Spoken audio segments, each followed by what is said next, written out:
There are no heroes here in gleaming star-studded hats, no noble duels to the sound of a fiddle and the setting sun. Here, there is only dirt, hunger, relentless exhaustion, and the constant fear that the next dawn may be your last. You are the marshal, not because you want to be, but because there is simply no one else. Your world is the stench of an unwashed town, endless squabbles over livestock and food, ceaseless funerals, and paperwork that no one ever reads. The law here is as worn out as your boots, and justice is a rare guest nobody was waiting for. But before you get comfortable, make sure to like this video and subscribe to the channel, and let me know in the comments which town you are watching from and what time it is there. I am genuinely curious to see who has joined us. Now, settle in. We are about to begin. You awaken to the sound of your own coughing, a dry, persistent rasp echoing against the warped wooden walls of your tiny room. You do not need an alarm. Your bed is so uncomfortable and your rest so shallow that dawn finds you awake, regardless of your wishes. Above you, the roof rattles with the wind, whistling through cracks wide enough to let in the cold, but too narrow to let out the smell of damp straw and sweat. The sun, which might have brought hope in another life, simply illuminates the floating dust. You blink it away, eyes stinging from last night's smoky lamp. Your room, if it can be called that, is really the back corner of the marshal's office, partitioned off with two mismatched doors and a horse blanket tacked to the rafters. On one shelf, your battered hat sags over the edge, like a vulture too tired to fly. Next to it sits your badge, scratched, dull, and missing a pin. You consider leaving it where it is, just for one day, but you already know you will pin it to your shirt before breakfast. Duty is as much a habit as breathing, and almost as involuntary. There is no luxury here. Your mattress is little more than burlap stretched over hay, with so many lumps and hollows that you wake with a back like an old fence post. Every morning, you hope the rats will have left your boots alone. Sometimes they do, and sometimes you spend 10 minutes shaking out droppings and dried grass. Your one good shirt, grayish with permanent stains, hangs from a nail above your cot, waiting for you to choose it over the shirt you wore yesterday and the day before. You pull on your boots, wincing as your heel finds a fresh blister. There is ice on the inside of the window glass, beautiful in its own way, if you had the energy to care.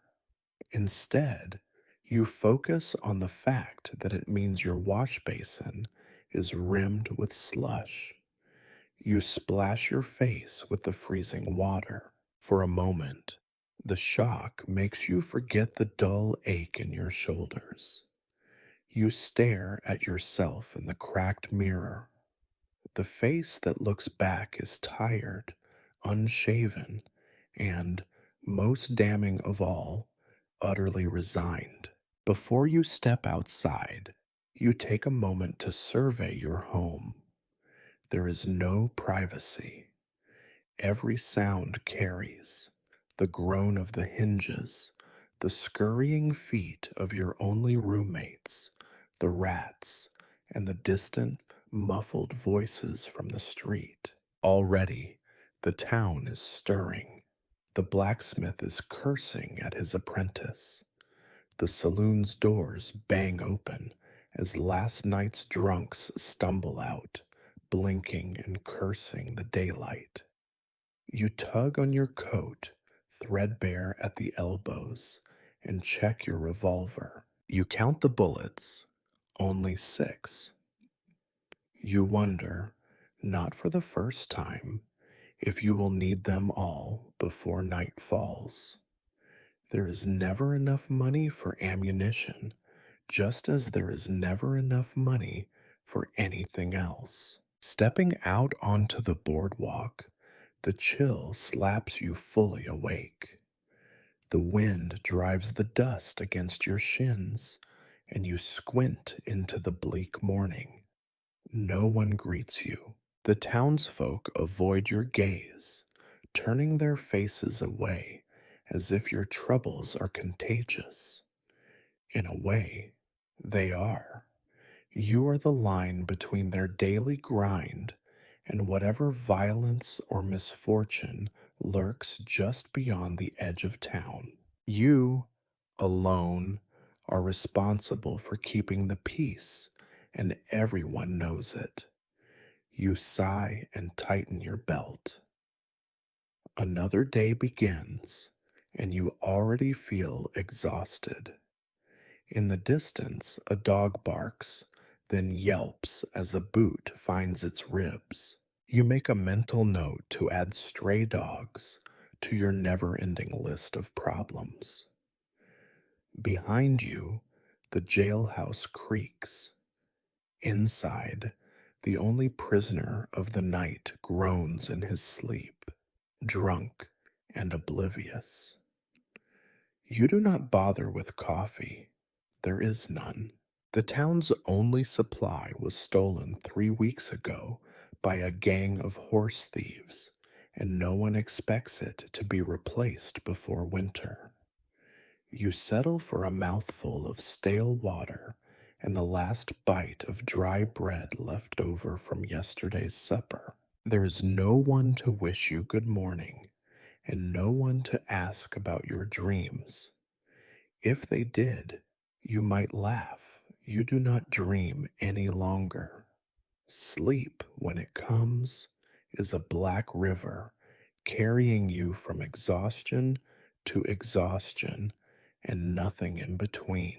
You glance at the sky. The sun climbs reluctantly, making no promises. You wonder if you will see it set. You hope, quietly and without conviction, that you will, because you are the marshal and this is just another day. If you are searching for a place where mud, dust, and manure can coexist in a kind of hostile harmony, you have certainly found it here. The main street of your town, which grandly calls itself Main Street, despite being the only street of any importance, is a stretch of churned up ground that defies every season.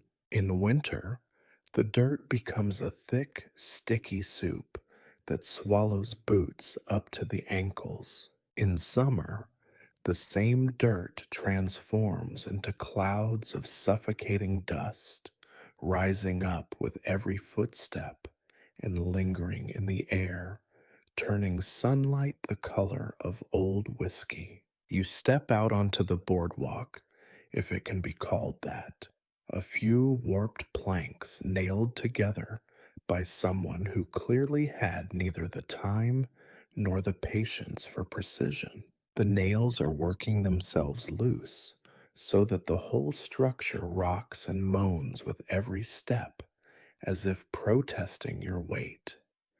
Below, mud waits to claim anything that slips from your pocket. Once, you lost your last $50 this way. You never found it again, although a chicken later turned up with a limp and a suspicious rattle. Your boots, once fine leather, are now a uniform color of brownish gray, caked with the remnants of a dozen storms. No matter how often you scrape them, you never truly win the battle. Mud finds its way everywhere. It seeps into the seams, cakes the soles, and, given time, creeps up your trousers like a persistent disease. The smell is omnipresent, a combination of earth, animal waste, and something sour that never quite goes away. You take a deep breath and immediately regret it. The air is heavy with the stench of manure, both horse and human, and the sharp tang of wood smoke from a dozen hearths. Somewhere, something is rotting, but you have learned not to investigate every unpleasant smell. Life here is too short for that sort of curiosity. As you walk, dust swirls around your feet. It coats your clothes, your skin, even your teeth. The taste of dirt is as familiar as the taste of blood, metallic, bitter, unavoidable. It collects in the creases of your hands and the lines on your face, adding years you have not yet earned. Sometimes you catch a glimpse of yourself in a window pane and wonder if you are turning to stone slowly from the outside in.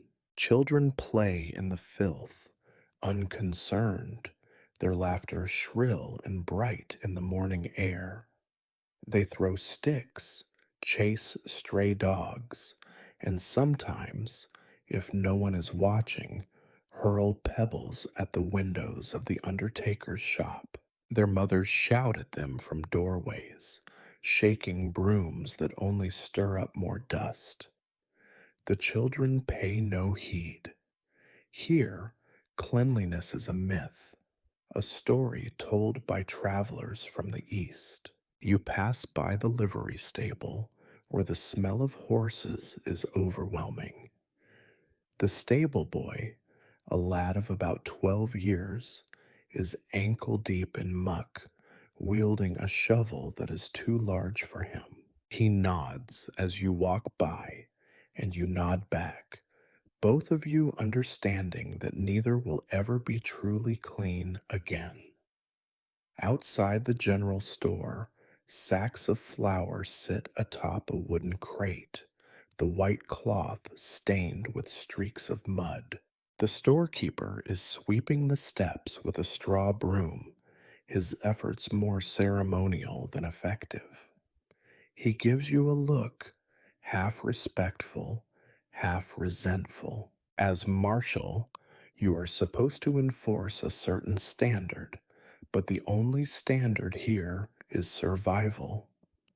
A wagon rumbles past, its wheels cutting deep ruts into the street. The driver curses at the mules, who do not care, and the wagon's load, crates of pickled eggs and barrels of lard, shifts dangerously with every jolt. The dust kicked up by the wheels lingers in the air, settling slowly on everything. You pause to survey your surroundings. Dirt is everywhere. In the water you drink, in the food you eat, in the beds you sleep in. It is a fact of life as unchanging as the rising of the sun or the coming of winter. Cleanliness is not just next to godliness out here, it is next to impossible. You gave up trying long ago. A sudden gust of wind lifts the brim of your hat and sends a spiral of dust into your face. You spit and curse, but you do not stop walking. The dust is your enemy, but it is also your oldest friend. It hides tracks, muffles footsteps, and blurs the line between yesterday's sins and today's mistakes. In the end, you realize dirt is the great equalizer. It covers the rich and the poor, the honest and the wicked, the living and the dead. Out here, you are all just dust in the making, and you, as marshal, are responsible for keeping the peace in a place where nothing ever truly stays clean. Every morning, Before you can even think of addressing the larger chaos of the town, you are required by your role and by necessity to visit the jail. The jail, like everything else in your domain, is both a monument to futility and an experiment in basic human endurance. The stone floor is always damp. The bars are slightly bent, thanks to the last gentleman who tried to force his way out with a stolen chair leg. The walls, painted a sickly shade of yellow many years ago, are now the color of old cheese and stained with countless things you would rather not name. The smell inside is legendary. It is a sour cocktail of human sweat, old whiskey, urine, and despair. You hold your breath as you enter, but there is no escaping it. The stench is in the mortar, in the straw mats, and probably even in the iron bars themselves. The only window is too small for a grown man to fit through, but just big enough to let in a thin slice of gray light, and occasionally the relentless wind. That wind does little to freshen the air, instead swirling the smells and dust into something even more offensive. Your first task of the day is to check on last night's guest. Today, as on most days, the guest is one of the local drunks. He is sprawled on the straw, snoring loudly, having relieved himself in a corner instead of using the rusty bucket provided. You are torn between waking him gently or kicking the bucket toward him as a form of poetic justice. In the end, you do neither. You just stand there and wait for him to realize you are present. When he finally blinks awake, there is a moment when he does not recognize you, or perhaps refuses to. His eyes are bloodshot and glassy, and his face is as creased as your boots. He mumbles something incoherent, then pulls the filthy blanket over his head. You sigh and move on. You are paid to keep the peace, not to mother every poor soul who cannot hold his liquor. The bucket, you note, is already nearly full. That is a problem for later, you tell yourself, though you know it will not solve itself. There are worse chores in this job, but not many. You have a theory that every marshal, no matter how tough, is eventually broken by the endless routine of cleaning up after drunks and fools. Some men crack under gunfire, others under a pile of dirty straw. You unlock the cell to check for damage. There is a new scratch on the wall, another tally mark, most likely. Men always want to count the days they have wasted. You wonder why. There is never anything on the other side of that waiting, except more of the same. As you finish your inspection, you notice a rat scurrying along the back wall. The prisoner yelps and tries to kick at it, missing by a wide margin. The rat, wise to the ways of men, escapes through a hole you have stuffed with rags a dozen times. It is a losing battle. The rats will inherit this jail along with everything else. You step outside the cell, careful not to trip on the loose stone by the door. You make a note in your battered ledger, a list of prisoners, the charges, and any property to be returned. This morning's entry reads, Hiram Wilkes, public drunkenness, 1 copper ring, no money. The ring will be lost or pawned before the week is out. The money, if there ever was any, has vanished You set about the ritual of straightening up. The broom is missing half its bristles, but you use it anyway, pushing dirt and straw into the corner where, in theory, it will wait until you have time to sweep it into the street. In reality, the wind will do the job for you, spreading it through your office and into your meager living quarters. Every day you sweep, and every day the dirt returns. It is a Sisyphean task, a war without end. Your breakfast, such as it is, consists of a crust of stale bread gnawed on as you finish your chores. You chew slowly, teeth aching, and chase it down with water that tastes faintly of iron and dust. There are no luxuries here. The last egg was eaten weeks ago, and the only bacon you see is the occasional scrap tossed to the jail cat who refuses to catch any rats. Next comes the paperwork. Even in a place like this, there are forms to fill: incident reports, arrest logs, letters to the county seat that no one ever reads. You write in a cramped, careful hand, knowing that your reports will be stored in a box somewhere, unread until the day they are thrown out or used to start a fire. While you write, the prisoner snores, then wakes with a start and begins to beg for release. He promises never to drink again. You have heard it all before. You make a non-committal noise and continue writing. The rules say he must be held until he can walk straight, and sometimes you follow the rules. Once the paperwork is done, you check the doors and windows twice. The locks are old and the keys are older. One day, you will be locked in by mistake, and there will be no one to let you out. The thought does not frighten you as much as it once did. By now, the town is fully awake. You hear the first voices outside, arguing, laughing, shouting. Someone calls your name, demanding your attention.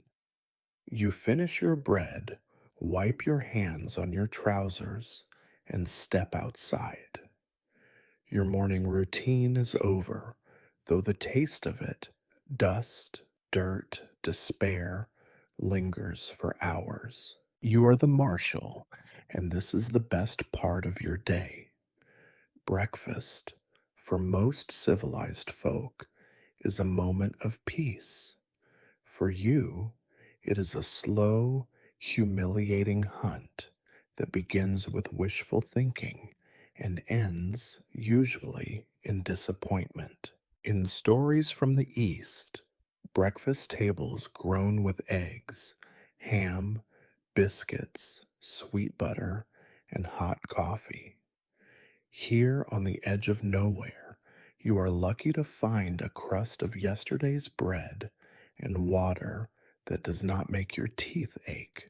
You leave the jail and step out into the anemic light, hunger settling over you like a thin, wet blanket.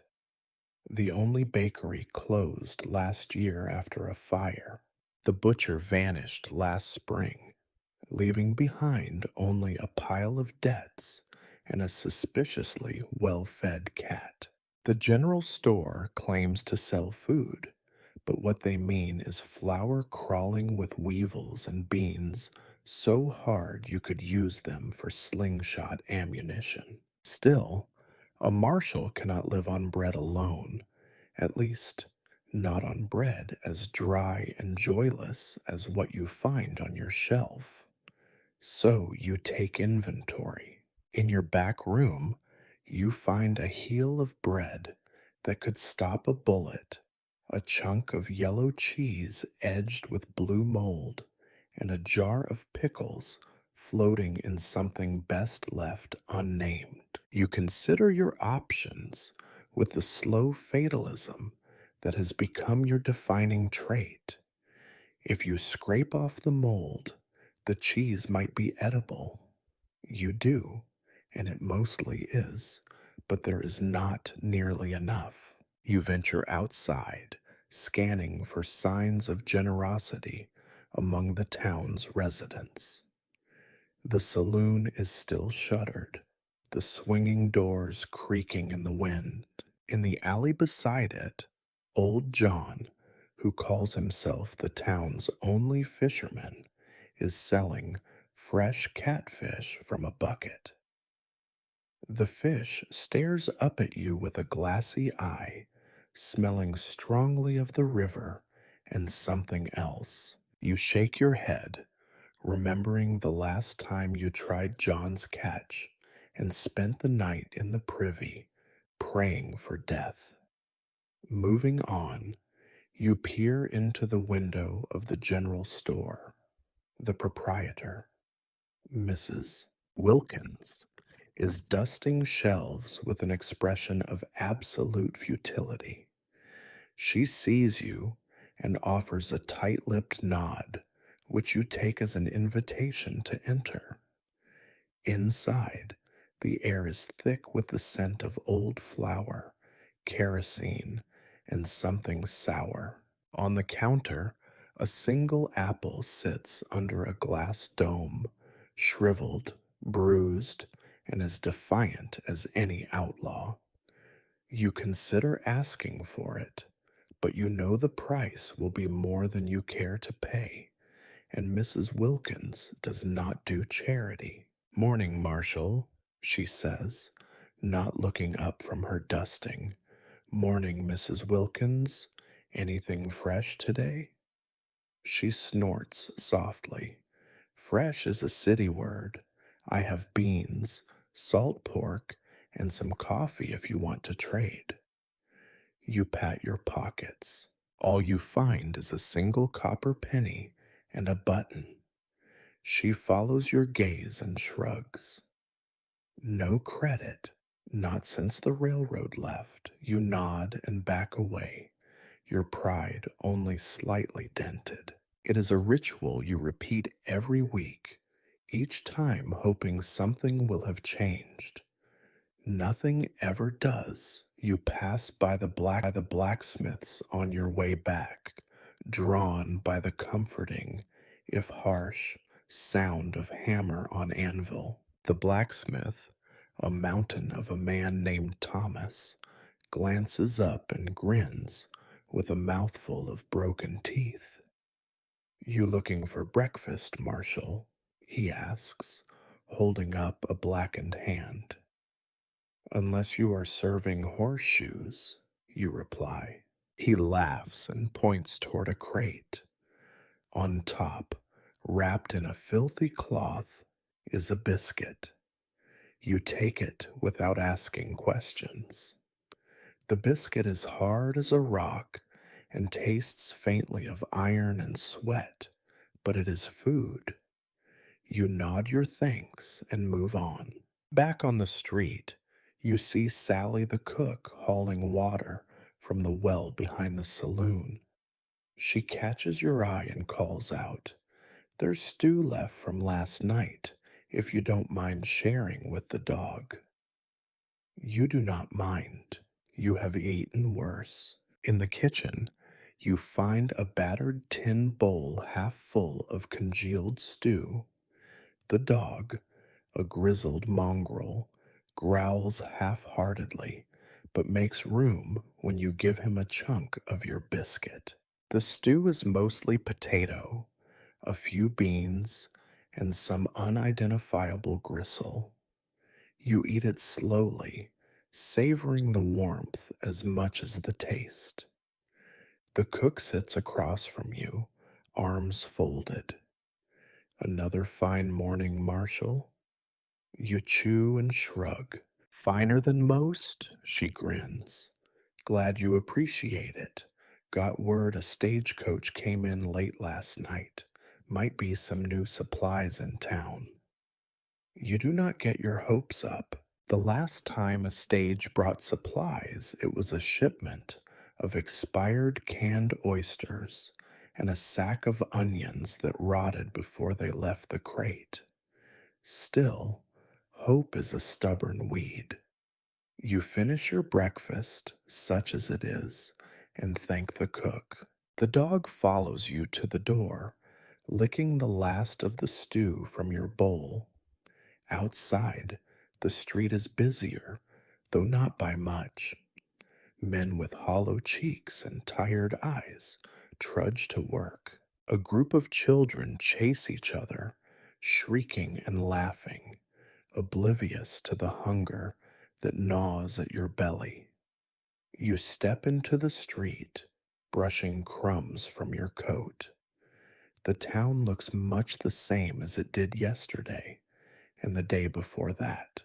Nothing here changes except the names on the gravestones and the faces in the jail. You head back to your office, feeling, for a moment, almost satisfied. Hunger is like everything else in this place, endured rather than conquered. You check the time by the cracked face of the town's only clock. Still early, too early for trouble, though trouble, like breakfast, rarely waits for an invitation. You settle in behind your battered desk, your stomach rumbling softly, and prepare for another day of disappointment, paperwork, and mud. Out here, a good breakfast is a memory, not a meal. You are the marshal, and you are still hungry. You finish your makeshift breakfast, such as it was, and wipe your mouth with the back of your hand. The stew and biscuit settle in your stomach like a couple of stones, unmoving, but at least providing the faint comfort of fullness. Outside, the day's chill lingers in the wind, tugging at the edges of your coat and reminding you that the sun here is more a rumor than a reality. As marshal, it is your sworn duty to make the rounds. The phrase, patrolling Main Street, conjures up images of pride and authority. In reality, your daily walk is less parade, more obligation, a slow trudge past the same storefronts and the same faces, worn down by repetition and disappointment. Each morning you hope, irrationally, for something to have changed, perhaps an outbreak of decency, a miracle of kindness, or at least a street not covered in mud and manure. Instead, the same scenes greet you, unwavering in their mediocrity. Your boots squelch along the boards as you leave your office, the sound half swallowed by the sucking mud beneath. The boardwalk is a treacherous thing, liable to collapse under the unwary, but it is better than sinking ankle deep into filth. You tip your hat to Mrs. Harrington, who sweeps her stoop with the futility of a woman fighting the tide. Each sweep raises a little more dust, and her broom is a stub, worn to the nubs. She eyes you over her spectacles, mouth set in a tight line. Morning, Marshal. Another quiet day, I hope. You nod, but neither of you believes it. In this town, quiet means something is brewing just out of sight. You cross the street, boots leaving impressions that will be gone in minutes, erased by hooves or wheels or the relentless wind. You pass the saloon, its doors swinging open and closed as the last of last night's revelers stumble out. Jimmy, the barkeep's son, is sweeping broken glass into a pile, eyeing you with the resignation of one who knows you will not pay for the drinks you never had. A shout erupts from inside, followed by a crash. You do not bother to investigate. Some things solve themselves, though never in a way you would call clean. Next door, the barber's shop sits in a perpetual state of indecision, half open, half shut, like the man himself. He sits in the doorway, sharpening his razor on a leather strop, his eyes narrowed at the world. He nods to you, a motion so small it is almost imaginary. You nod back. The two of you share an understanding. Neither of you is likely to get rich, and both of you see more blood than you would like. Further down, the general store displays its wares with a kind of reluctant hope. Sacks of flour, hard cheese, and canned peaches sit in the window, gathering more dust than customers. You pause to peer inside. Mrs. Wilkins is arguing with a ranch hand over the price of lamp oil. The ranch hand, red faced and out of patience, slaps a silver coin on the counter. Mrs. Wilkins snatches it up, her victory as joyless as her daily bread. You continue your rounds. A wagon clatters past, wheels carving fresh tracks in the muck. The driver tips his hat, then curses as one wheel finds a hole and jerks the whole contraption sideways. You watch as he clambers down to inspect the damage, boots vanishing up to his ankles. He spits, shrugs, and climbs back up, his acceptance of misery almost admirable. You check on the livery stable, where the air is thick with the scent of horses and straw. The stable boy, hat pulled low over his face, is brushing down a mare that looks only slightly healthier than the boy himself. He glances up at you, eyes wary. In a town this small, everyone knows everyone else's business, and you know the stable boy's father spends more time in the saloon than at home.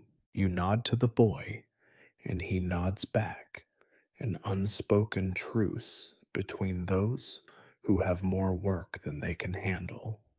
Out behind the stable, you find a pair of men arguing over a pig. You listen just long enough to learn the pig in question has wandered into one man's yard, eaten his wife's garden, and now refuses to leave. The accused claims the pig was led astray by the smell of rotting vegetables. You remind them, gently but firmly, that violence over livestock will not be tolerated. They grumble, glare at each other, and ultimately do nothing. Justice here is less about law and more about not making things worse. You stop by the schoolhouse, which is little more than a shed with windows. Children inside recite lessons by rote, their voices rising in a tired chorus.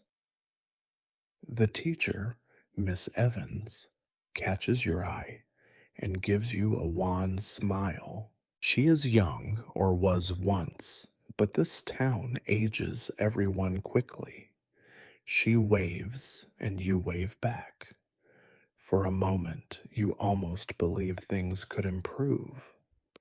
Then you notice two boys fighting in the dirt behind the school, and the moment passes. Your rounds bring you to the church, its whitewash peeling in sheets. The preacher is out front, trying to nail a board over a broken window. He greets you with a verse about patience and suffering. You nod, knowing he practices what he preaches.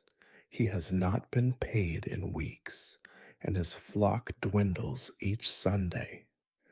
Your final stop is the undertaker's shop. It is, perversely, one of the few businesses that seems to thrive here. The undertaker, Mr. Graves, an appropriate name, you think, waves to you from his porch. You do not envy his work, but you sometimes wonder if he envies yours even less. With your rounds complete, you return to the office. Your boots are heavier with mud, your lungs clogged with dust, your mind weighed down with other people's troubles. The town looks the same as it always does, and you realize, not for the first time, that the only thing you are really keeping at bay is despair. But you are the marshal, and that is what marshals do. You are not even halfway through your morning patrol when you hear it. A shout, sharp and angry, slicing through the muffled drone of town life. You sigh. Instinct tells you it is nothing good. Instinct is never wrong in a place like this. You follow the noise around the corner toward the empty lot beside the smithy, where every dispute in town seems to land eventually, like dust settling in a gutter. Two men are squared off in the mud. Both are local farmers, built from years of hard labor and hard luck, with the permanent stoop and sunburn of men who spend more time with animals than people. You recognize them, Henry Dalton and Elias Graves. They have been neighbors, rivals, and sometime friends for as long as you have worn the badge. Today, apparently, they are enemies. Between them stands a cow, bony, unimpressed, and chewing something indeterminate with the slow philosophical air of a creature long resigned to being the least important part of any argument. She is roped, not by one man, but by both, each holding an end and glaring at the other as if stubbornness were the same as justice. Henry is the first to see you. Marshal, tell this fool to let go of my cow. Elias, red faced and nearly shouting, retorts, your cow? This here's Bessie, and she's mine. Got her mark on her, plain as day. You look. The cow does indeed bear a crude mark. Two faded initials, not so much branded as suggested by someone with more whiskey than skill. The mark could be an H or an E, or possibly even a bent nail. It might have once meant something, but now it is just another smudge in a world full of them. You could try to reason with them. You could remind them that the law, such as it exists here, does not take kindly to public brawling or the theft of livestock. But you have tried reason before, and reason does not last long on this patch of earth. Instead, you fold your arms and wait. The cow, perhaps sensing that she is the center of attention, lifts her tail and deposits a fresh insult at your feet. Henry winces. Elias just curses. You resist the urge to do the same. Now, gentlemen, you say, in a tone you hope sounds like authority and not exhaustion. You both know there are better things to fight over in this town than a half-starved cow. Neither looks convinced. Ask Sally. She saw me bring Bessie home last night. Henry insists, voice rising. Ask her. Elias shakes his head. He's lying, Marshal. He's always lying.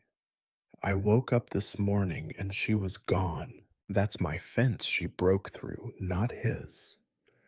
They are circling each other now, hands tightening on the rope.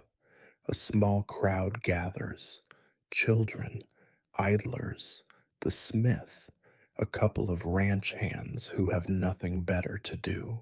In a town like this, any spectacle is better than none. You hold up a hand. Enough. Let go before one of you gets kicked. Elias lets go. Henry does not.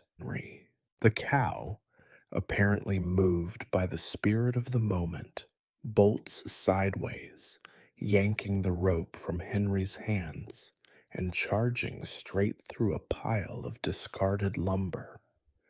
Both men scramble after her, slipping in the mud, their dignity left behind. You watch the crowd disperse, some disappointed, some amused.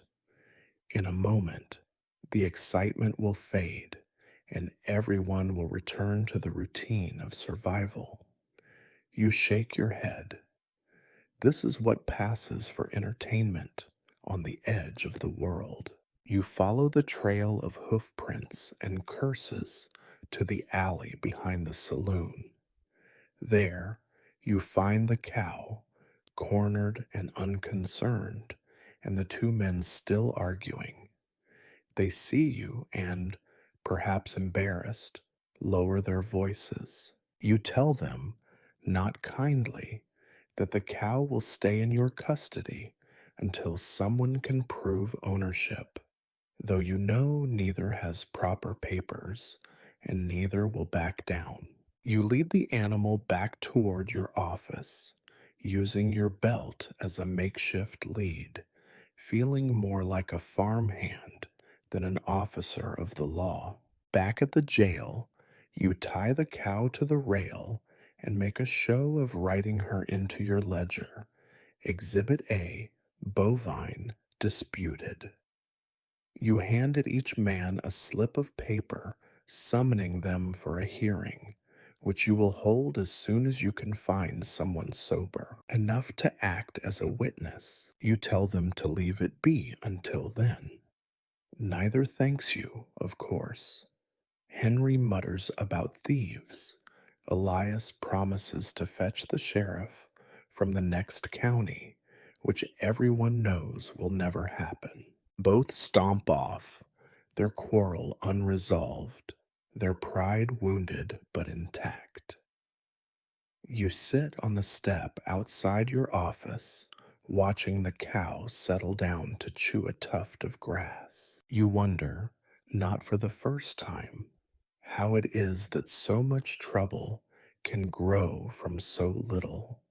Out here, the smallest things, a fence, a cow, a patch of dirt, become reasons for grudges that last lifetimes. Justice, like everything else, is muddy and uneven. In the distance, you hear the church bell ring. It sounds hopeful, as if the day might still be saved. You know better. The day is only beginning, and there will be more arguments, more mud, and more cows in places they should not be. But you are the marshal, and this is your lot. Out here, trouble never waits. By mid-morning, your hands already smell of cow and old rope, and you are no closer to peace or order than when you first put on your boots. If you hoped for a lull, you are out of luck. Word reaches you, delivered, as usual, by a breathless child, that old man Carter's horse has disappeared during the night. Again, this is the third time this season, and each theft is a mystery wrapped in a riddle and tied off with a knot of suspicion and bad blood you do not hurry to. Experience has taught you that lost horses, like lost coins, tend to reappear at inconvenient times, usually right after accusations have already been traded like currency. Still, the job is the job. So you trudge toward Carter's rickety homestead at the edge of town, boots squelching through mud and manure. Carter is waiting for you, wild eyed and unshaven, waving his arms like a man swatting at invisible bees. Marshal! Marshal, you have to do something. That horse is all I got. Someone's got to pay. You nod gravely and ask the usual questions. When did you last see the horse? Who was around? Did you hear anything? Each answer is less helpful than the last. I put her in the barn at sundown, same as always, Carter insists. Woke up, she's gone. Saw footprints. Must have been Billy Harper. Always hated me.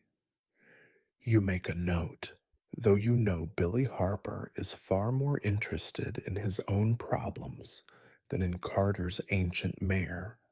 Still, everyone is a suspect here. You glance around. The barn door hangs off its hinges, and the fence is half collapsed. There are indeed footprints in the mud, but whether they belong to a thief or Carter himself is anyone's guess. You kneel, examine the prints, and feign interest. Inside, the barn smells of mildew and hopelessness. You poke around, searching for anything out of place. A length of rope, freshly cut, a broken lantern, scraps of hay kicked into a corner. Every detail is a potential clue, or, more likely, a reminder that disorder is the natural state of things here. You step back outside, squinting into the weak sunlight. Carter is still talking, listing everyone who has ever crossed him in the last 20 years. You promise to look into it, but you both know the odds are slim. Out here, horses vanish into the vast emptiness, sometimes found months later, and sometimes not at all. With Carter's suspicions in your notebook, you start the next phase, interrogation. It is a grand word for a grubby process. You head toward Billy Harper's place, dodging chickens and hollered greetings.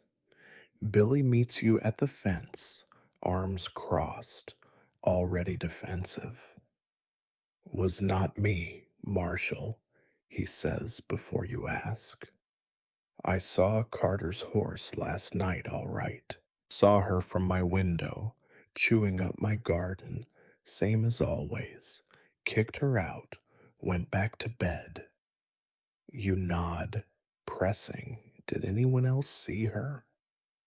My ma did, Billy says, jerking a thumb toward the house.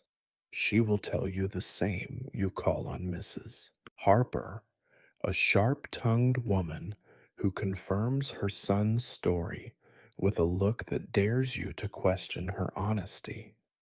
You retreat, making notes. The evidence is as thin as the gruel served at the boarding house. You keep moving. Next, you pay a visit to Ned Collins, who once claimed to be a horse whisperer, but is more commonly known for his tendency to find stray livestock and return them for a small fee. Ned is sitting on his porch, whittling a stick, hat pulled low over his eyes.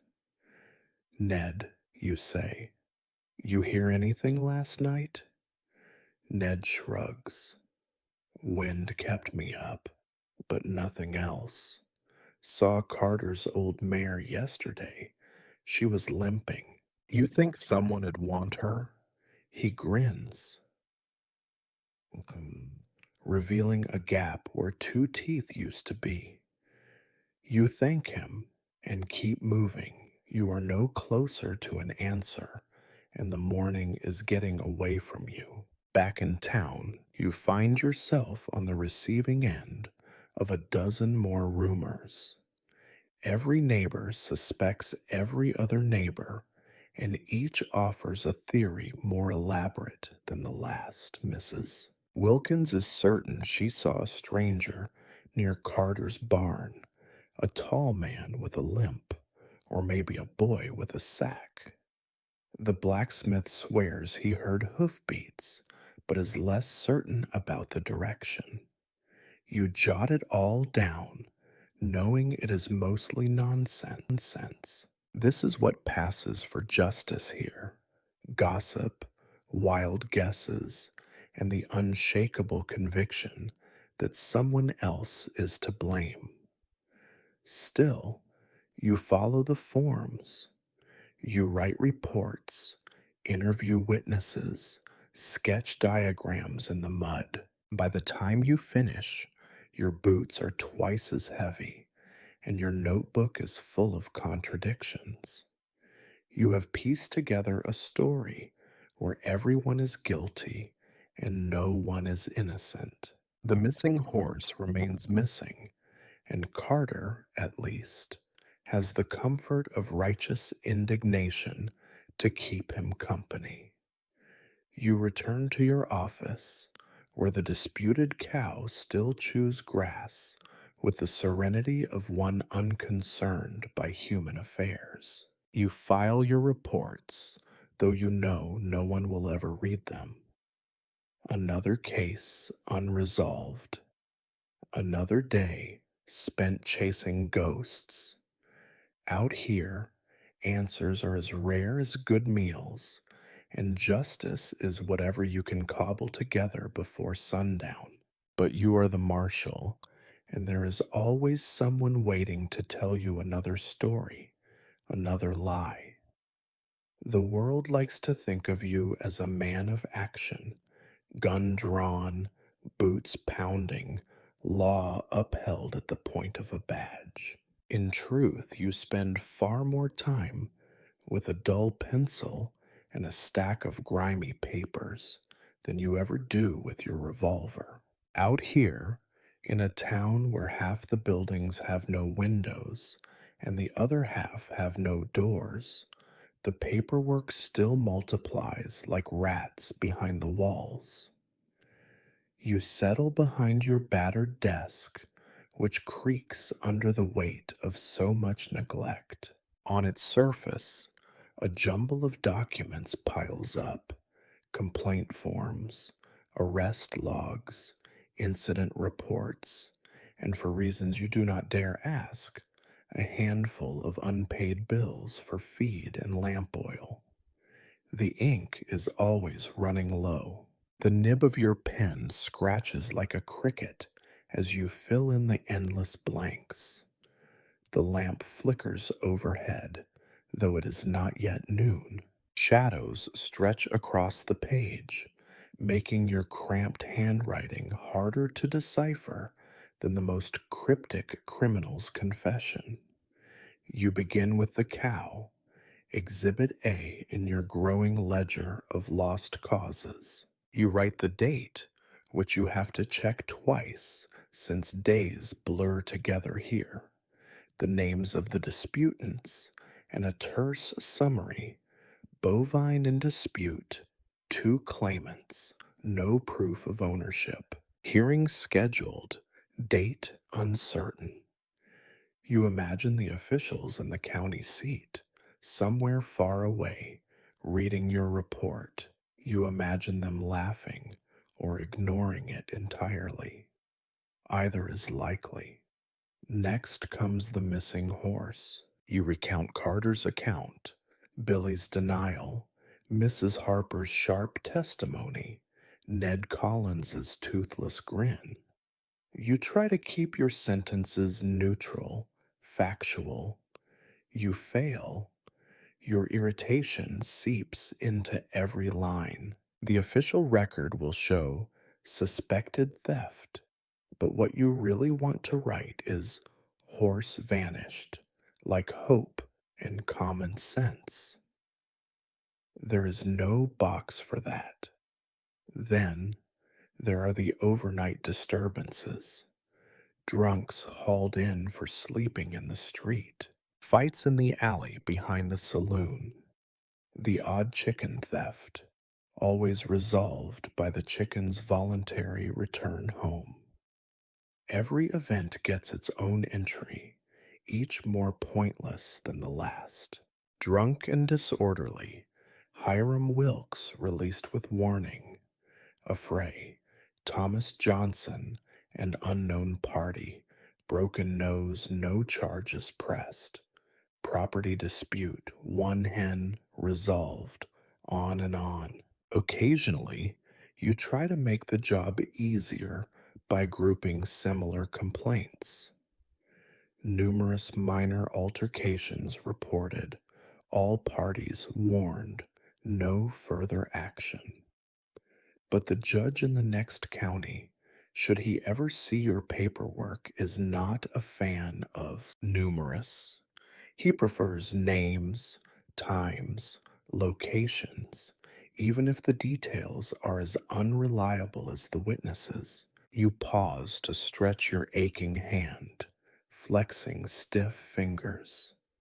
The air inside your office is stale, thick with the smell of lamp oil and the faint, perpetual scent of mildew that seeps up from the floorboards. Outside, you hear the lowing of the disputed cow and the distant shouts of children. Someone slams a door. Someone else curses at a mule. You rub your temples and return to your forms. Now you move on to the letters. Somewhere, the county expects regular correspondence, updates, pleas for supplies, requests for more ammunition, more men, more money. You try to keep your appeals polite and realistic, but you know what will happen. The last 3 letters you sent were returned, unopened, marked not our jurisdiction. The requests are ceremonial now, a ritual of bureaucracy that exists only so everyone can pretend that law and order means something out here. You find the letter from the county judge, a month old and already smudged with fingerprints. It instructs you, in flowery handwriting, to enforce a climate of respect and discipline in the town, with due consideration for fairness and the dignity of all citizens. You wonder if the judge has ever been out here, or if he thinks respect grows in the same dirt that eats your boots and your patience. You make a note to reply anyway, even though the only dignity you have seen lately belonged to a pig. Sometimes the paperwork drifts toward the philosophical. You keep a ledger of fines collected, never enough to cover your own salary, much less repairs to the jail roof. You try to balance the accounts, but every page ends in red ink. Once, you considered keeping a separate book for the bribes you were offered, just to see if you could get a better return, but you suspect even the criminals here are too poor for that game. Lunch comes and goes. You nibble at the remains of your biscuit, then remember the stew and think better of it. The taste of ink and dust fills your mouth. Still, you keep at it. The paperwork never ends. For every incident you record, 2 more take its place. Someone comes in to complain about a dog barking. You tell them to wait, then jot down their name with a sigh. You are not just a marshal, you are a clerk, a scribe, an unpaid secretary to every petty feud and broken window in town. You are responsible for recording the things no one wants to remember and the things everyone wants to forget. By the time the afternoon sun slants through your dirty window, You have filled 3 more pages, all destined for a file box that no one will ever open. The ink stains your fingers and your mood. You consider setting fire to the lot, but you know the paperwork would somehow survive, like a cockroach, to torment you another day. You cap your pen and lean back, shoulders aching, eyes heavy. Outside, the cow lows again. Inside, the paperwork waits. You are the marshal, and the only thing more endless than the dirt is the bureaucracy that grows from it. You close the last ledger with a thud that rattles dust from the rafters. For a fleeting moment, you consider sitting back, shutting your eyes, and pretending the world outside does not exist. In your mind, you imagine a soft chair, a cup of real coffee, silence interrupted only by the breeze and the distant creak of a wagon wheel. In reality, your chair is missing a slat. The air smells like the inside of a feed sack, and silence is as rare as a friendly tax collector. You allow yourself a deep sigh and reach for your battered tin cup, half full of water, gone warm and slightly gray with sediment. Your boots are off, your feet ache, and your eyes burn from hours of squinting over bad handwriting. For the first time since dawn, you try to rest. Your muscles unwind, your mind begins to drift, and you almost believe you might snatch 5 minutes of peace. That is when you hear it, the unmistakable crack of breaking glass, followed by a low, rolling shout. The saloon, trouble again. You force your boots back on and shuffle to the door, every joint protesting. The noise swells, a cacophony of voices, chairs scraping, another shattering window. You step into the street, your badge heavy on your chest, and let your face settle into that careful mask of tired authority. As you approach the saloon, the swinging doors are already moving like a pair of drunken dancers, pushed by the bodies rushing in and out. Inside, chaos is in full bloom. 2 men, Tommy Red Hanley and Mick Ford, both notorious for their inability to hold their liquor or their tempers, are circling each other around an overturned table. Red has blood on his knuckles. Mick has blood on his lip. Glass crunches under your boots as you step in. The air is thick with sweat, cheap whiskey, and the sharp, metallic scent of imminent violence. No one in the crowd wants to be the first to intervene. The barkeep, face set in a mask of practiced apathy, wipes down the bar as if he is cleaning away the memory of what is happening. Sally, the cook, stands in the doorway to the kitchen, holding a rolling pin like a scepter of justice. Someone has already crawled under the piano. You clear your throat, loud and hard, and the room shifts its attention. A few regulars back away, eager to become invisible.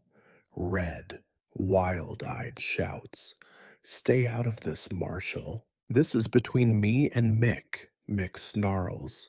"He called me a liar right here in front of everybody." Red bellows. "That is because you are a liar, you weasel." You wonder for a moment if it would not be easier to let them knock each other senseless. But you know where that leads. Hospital cots, more paperwork, and maybe a funeral, the crowd expects you to step in, to restore order, to be the grown man in a room full of children, pretending at adulthood. You step between them, hands up, voice flat and cold. Enough.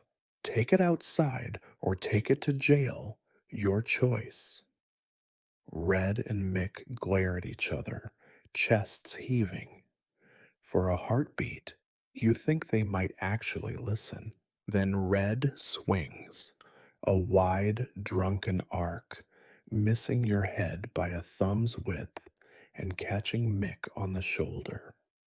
Mick yelps and lunges, tackling Red into a table, splintering it with a crash that sends drinks flying and the crowd scrambling. You wade in, grabbing Mick by the collar and Red by the belt, yanking them apart with the last of your patience and strength. Mick spits an oath. Red squirms and howls, but you hold fast. The room fills with jeers and catcalls. Someone throws a handful of sawdust. Someone else throws a punch, which mercifully misses. You drag both men toward the door, one under each arm, as they thrash and curse. The spectacle draws laughter and a few coins tossed at your boots. Out in the street, you set them down, standing between them with your arms crossed. Last warning, you say, voice gravelly. You can sleep it off in a cell or shake hands and leave each other be. Decide now. Neither wants the cell. After a few more insults and one feeble attempt at a punch, they choose the path of least resistance, muttering, glaring, slouching off in opposite directions, each sure he has been wronged more than the other. You stand for a moment, catching your breath, your heart pounding in your chest, not from fear, but from the sheer, grinding exhaustion of it all. You glance back at the saloon, where the barkeep has already started sweeping up glass, as if nothing happened. Inside, laughter resumes, a little quieter now, a little meaner. You return to your office, the promise of rest shattered like the windows you have just witnessed. You sit at your desk, boots heavy with mud, and stare at the ceiling. Somewhere, far away, you imagine there are marshals who spend their days in clean towns, who are greeted by smiles, who resolve disputes with words instead of force. But not here.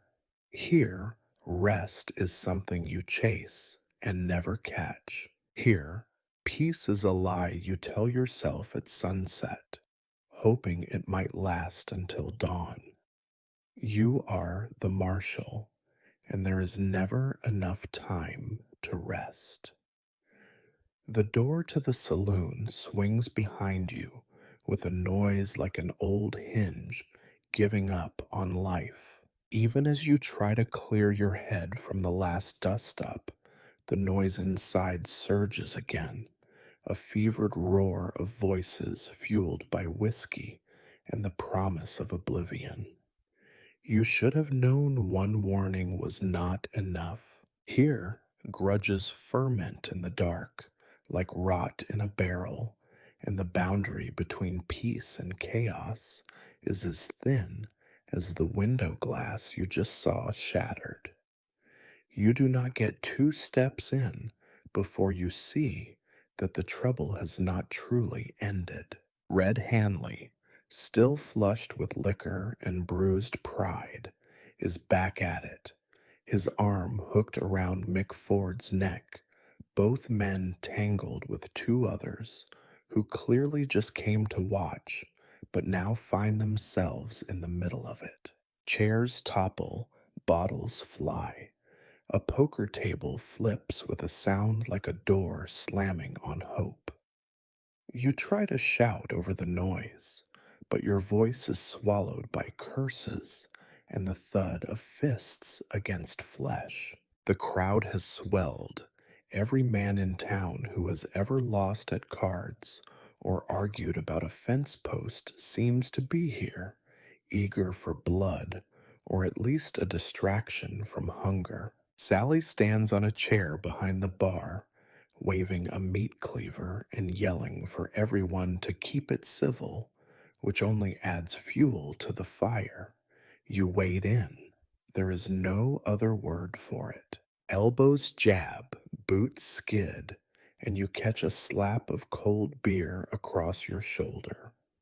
You grab Red by the collar, yanking him back as he tries to throw another wild punch. He spins, eyes wild, and for one dizzy second, you think he might actually take a swing at you. He thinks better of it and instead tries to spit, missing you but hitting the floor with impressive force. Marshal, he started it, Red howls, as if that settles anything. Mick shouts back, "You called my wife a goat." Red, never one for subtlety, shouts, "I meant it as a compliment, you idiot."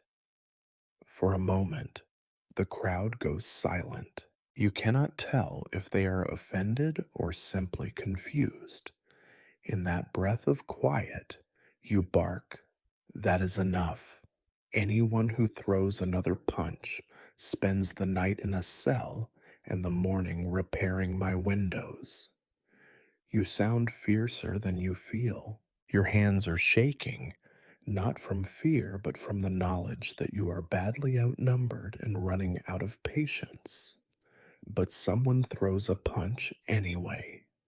It lands hard, and the room erupts again. Two men crash into a table, shattering it. Cards scatter like pale leaves. Someone grabs a whiskey bottle and swings. You duck, feeling the rush of air as it whistles past your head.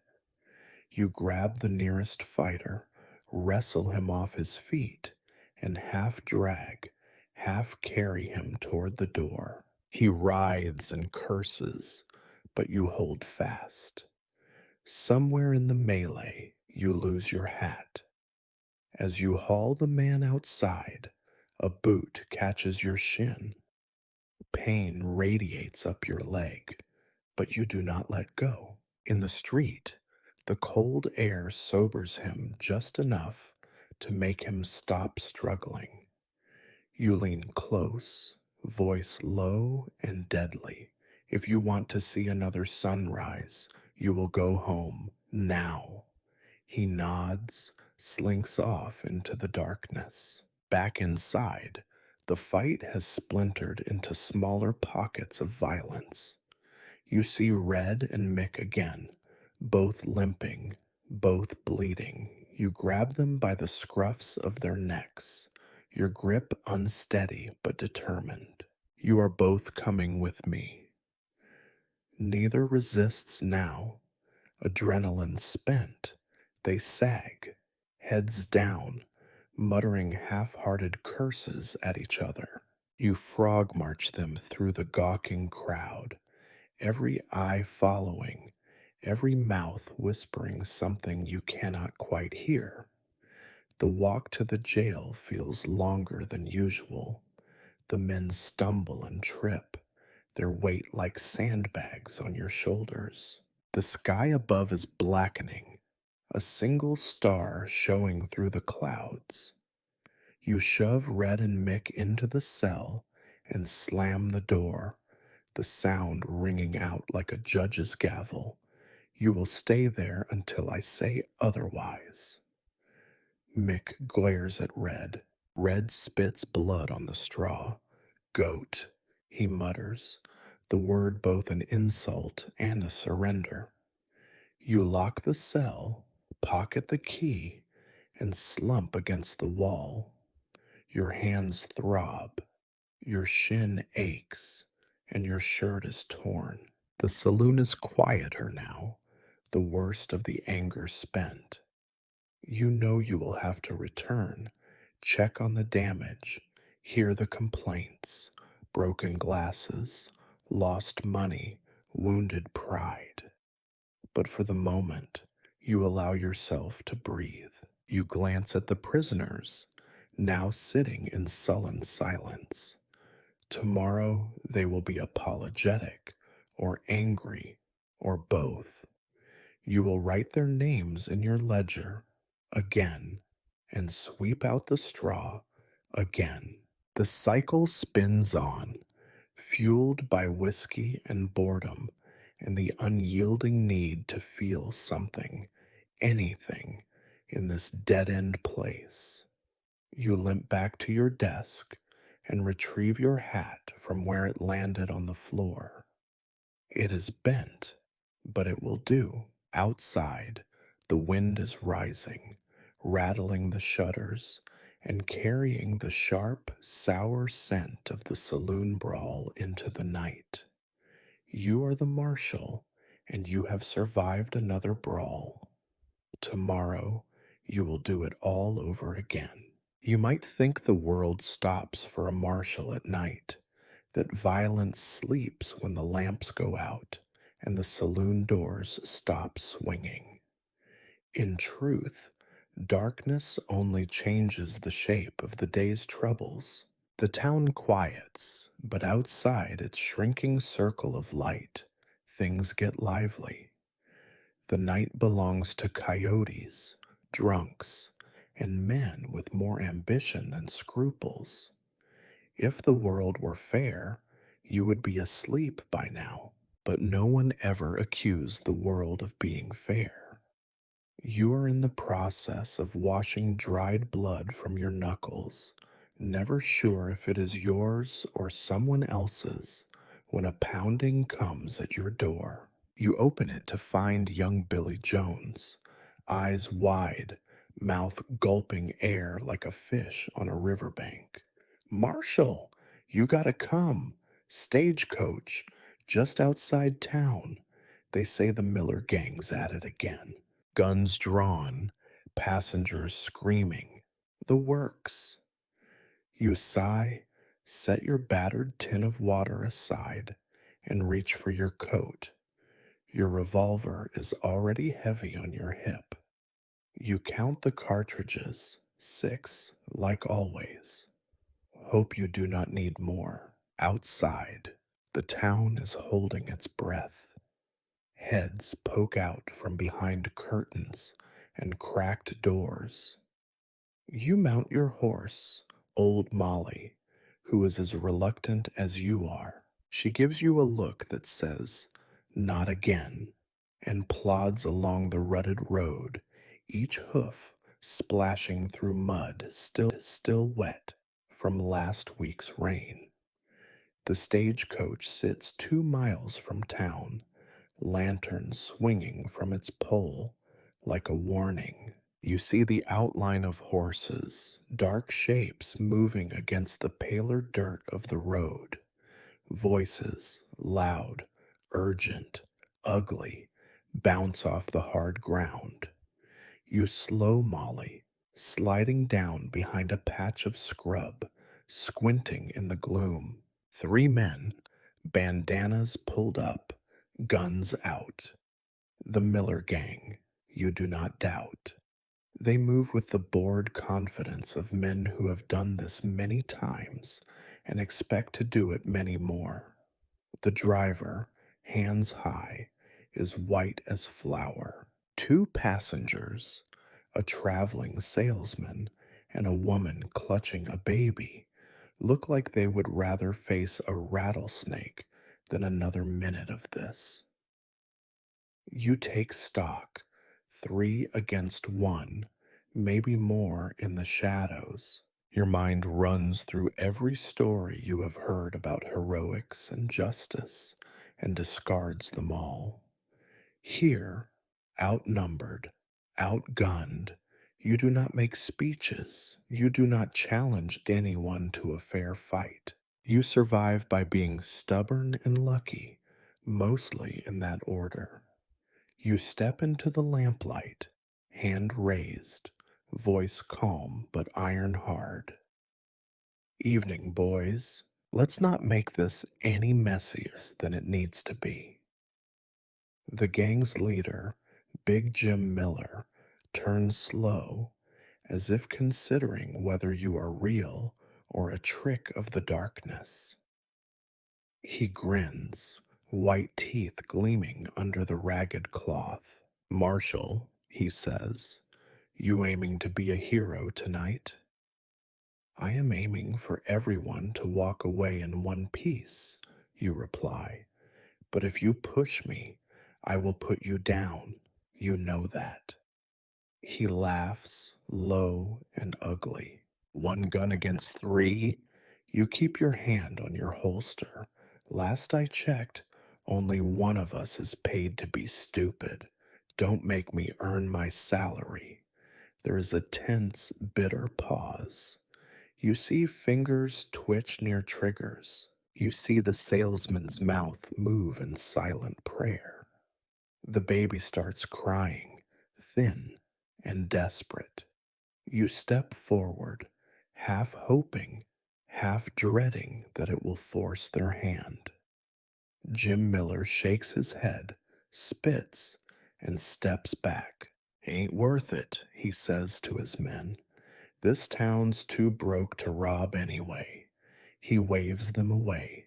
They melt into the shadows, grumbling. Relief is a physical thing, making your knees weak. You wait until their silhouettes vanish into the dark, then holster your gun and help the passengers out. The driver keeps muttering about resigning. The salesman is shaking so hard his teeth rattle. The woman, clutching her child, just stares at you as if you are the last barrier between her and the void. You check the stage, a few bags rifled, one lockbox pried open and emptied of exactly nothing. You do not tell the driver that given the town's finances, the Miller gang was right. There is not a cent to be had. You try to look brave, but you feel like a ghost, already worn thin by too many nights like this. Once the stage is turned around and the passengers are settled, you ride Molly back into town, tired down to your bones. By now, it is so late it is almost morning. You pass silent houses, lamplight flickering behind shutters. You wonder, not for the first time, why you bother. Back at your office, you sit on the steps, revolver across your knees. The sky is turning gray in the east. You think about the Miller gang, how they will come back, how you will have to do this all again, and how justice out here is just another story you tell to keep going. You are the marshal. Your job is not to win. Your job is just to show up night after night and try not to lose.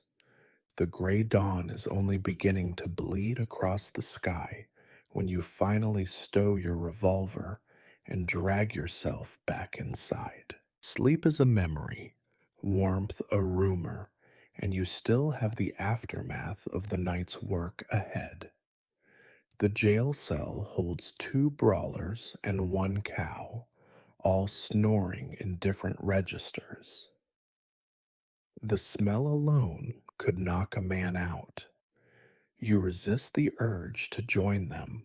Instead, you light the lamp on your desk, its wick low and flickering, and brace yourself for the next round. Interrogations. If the word conjures images of drama or revelation, you would laugh. If you had the energy left to spare for laughter. Out here, interrogation is not about wit or cleverness. It is about patience and hoping that, for once, someone might be more interested in the truth than in settling a score. You start with Red Hanley and Mick Ford, both crumpled in the cell's straw, nursing bruises and pride. You unlock the door, boots crunching on spilled sawdust, and call them out one by one. Red moves first, moving stiff and sullen as a beaten dog. You question him, voice flat, gaze steady. Red, you want to tell me what happened? He glowers, rubbing a fresh cut on his cheek. Mick called me a cheat, Marshal, right there in front of everyone. Said I was palming cards. I am no cheat. You nod, scribble it down. So you hit him? Red's scowl deepens. I was provoked. You have heard this before, in a dozen different forms. It was not my fault. He started it. I was just defending myself. Out here, everyone is always a victim of someone else's temper, never their own. Next, you haul Mick out, who looks like he spent the night wrestling a tornado. Mick, your side? He spits, wipes his mouth. Red's always had it in for me. He would not let it go, started shouting, then swinging. All I did was stand up for myself. You get nowhere, but you go through the motions, recording their statements in your ledger, each word blurring into the next. The truth, as always, is less important than the performance. Both men plead their cases with equal parts pride and resentment. You keep them in the cell a few hours longer, hoping time will do what you cannot. Then comes the matter of the cow. The two farmers, Dalton and Graves, return as promised, squabbling before they even cross your threshold. You remind them the animal will stay in custody until someone produces a bill of sale, a witness, or divine intervention. Neither is satisfied, but both pretend to respect your decision. You know they will take it up again tomorrow, louder and more desperate. The sun is fully up by the time the interviews end. Your notebook now thick with conflicting accounts, petty accusations, and unrepentant self justification. You file it all away, knowing it will not matter. The stories are always the same, just the names and bruises change. You would give as nothing for sleep, but there is no one else to keep watch. Out here, the law does not sleep, and neither do you. So you sit, boots on the desk, hat tipped low, revolver within reach. You listen to the town breathing, the distant clatter of a milk pail, the creak of a wagon wheel, the soft, sorrowful low of the cow outside. The hours drag by, long and thin and empty. Some nights, like this one, you wander the streets, lantern in hand, checking doors and alleyways. Most folks are grateful, or at least they do not complain to your face. But you know what they whisper. The marshal is always watching. He never sleeps. He is like a ghost in the dark, too stubborn to leave and too tired to haunt properly. You pause at the livery stable. The stable boy sleeps in the loft, snoring soft and steady. The horses shift in their stalls, restless. You pat Molly's neck, and she grumbles at being disturbed. Down the street, The lamplight from the saloon flickers. Someone is still awake, plotting another headache for you tomorrow.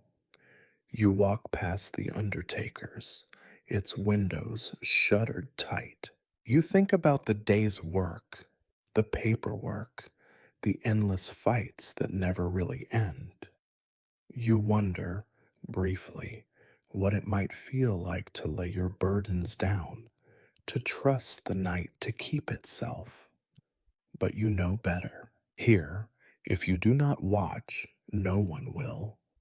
You circle back, feeling the cold in your bones, fatigue seeping into every joint. The jail is quiet now, your prisoners finally asleep or pretending to be. You lean against the wall, close your eyes, and let the darkness wash over you. For a moment, you are not the marshal, you are just a man, tired, alone, waiting for the dawn. In this town, night watch is a ritual, a statement of intent.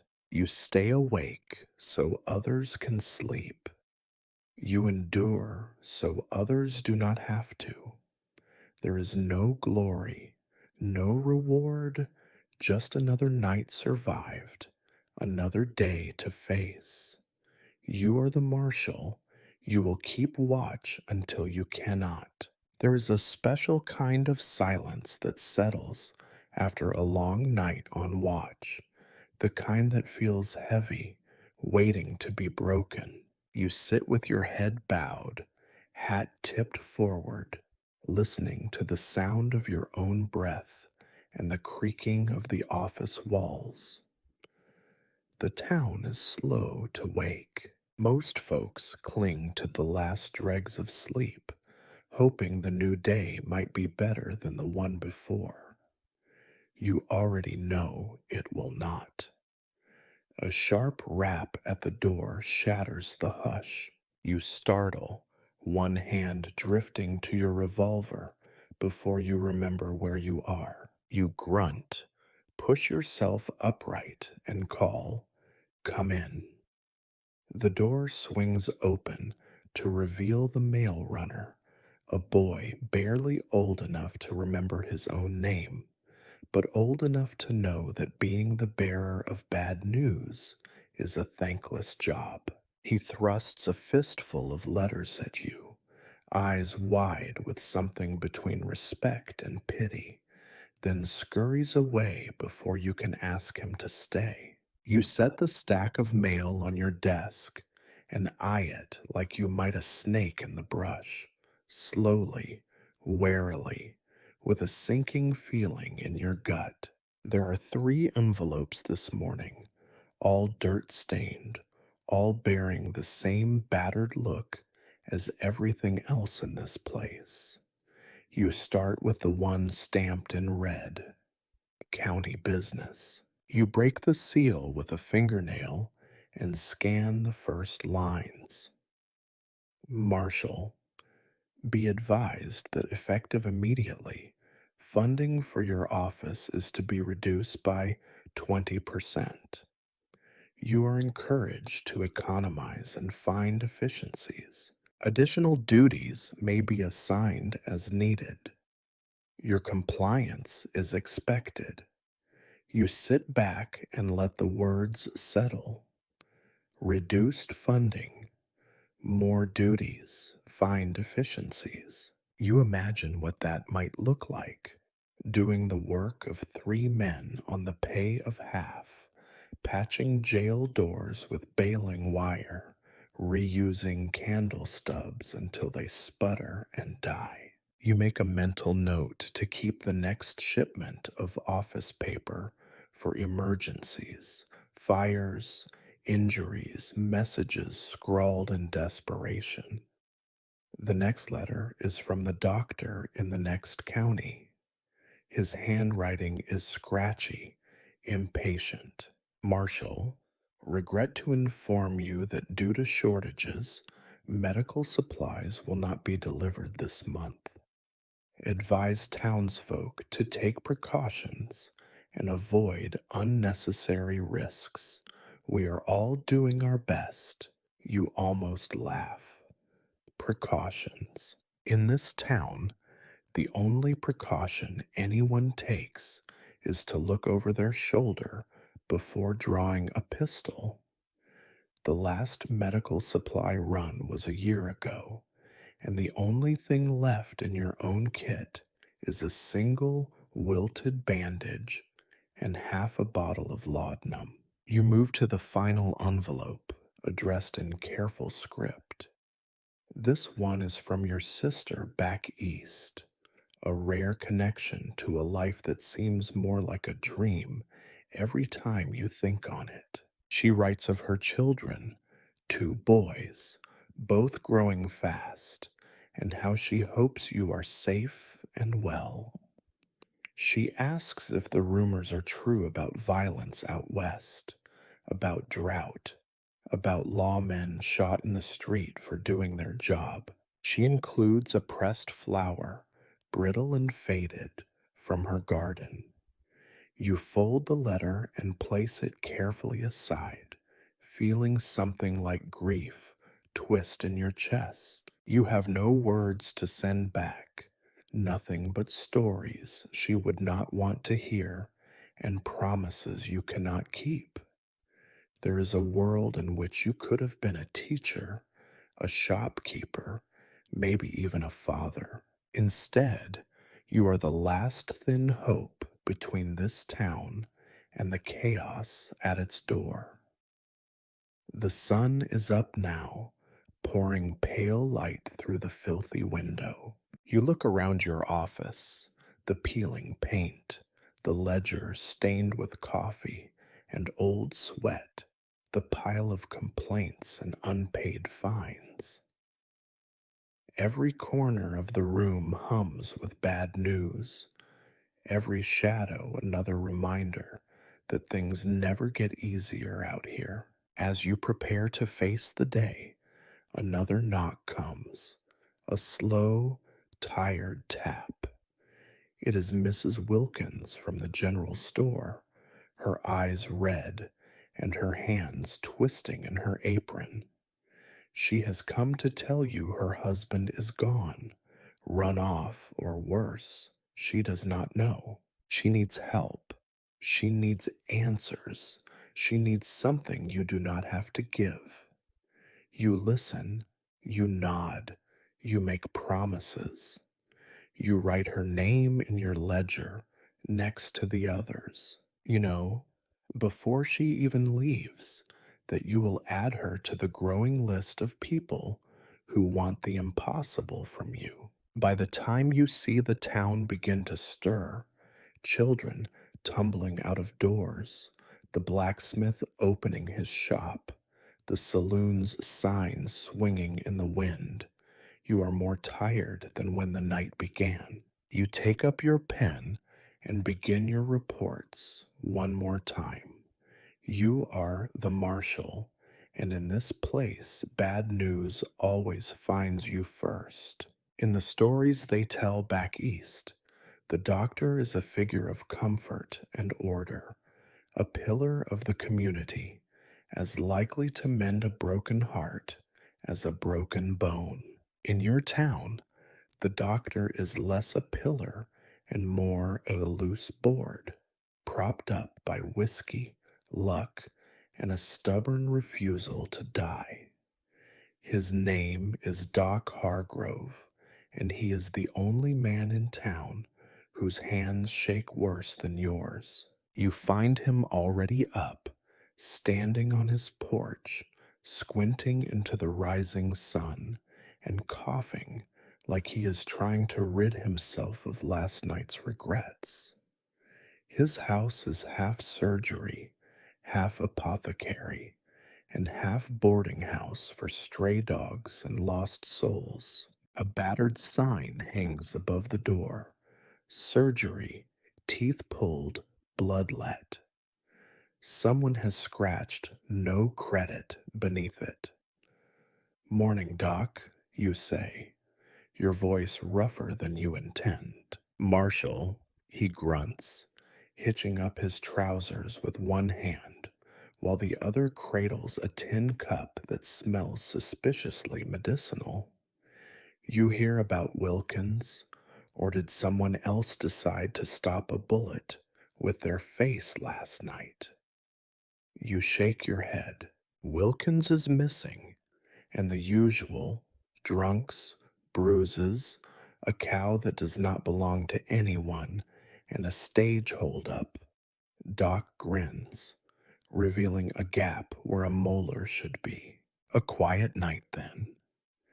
Inside, his surgery is a chaos of bottles, old newspapers, and the kind of medical tools that might have frightened a battlefield surgeon. The light from the window lands on a table cluttered with saws, scalpels, pliers, and bandages yellowed with age. In a jar on the shelf, something pickled floats, maybe a frog, maybe a finger. You try not to look too close.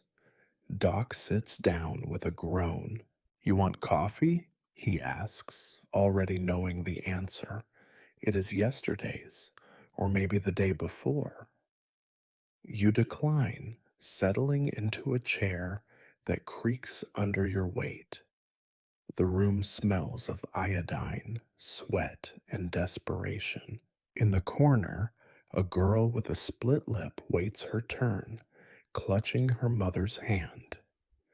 On the cot, a man with a broken arm dozes, breath rattling. You ask, "How's the stock?" Doc snorts. "Gone.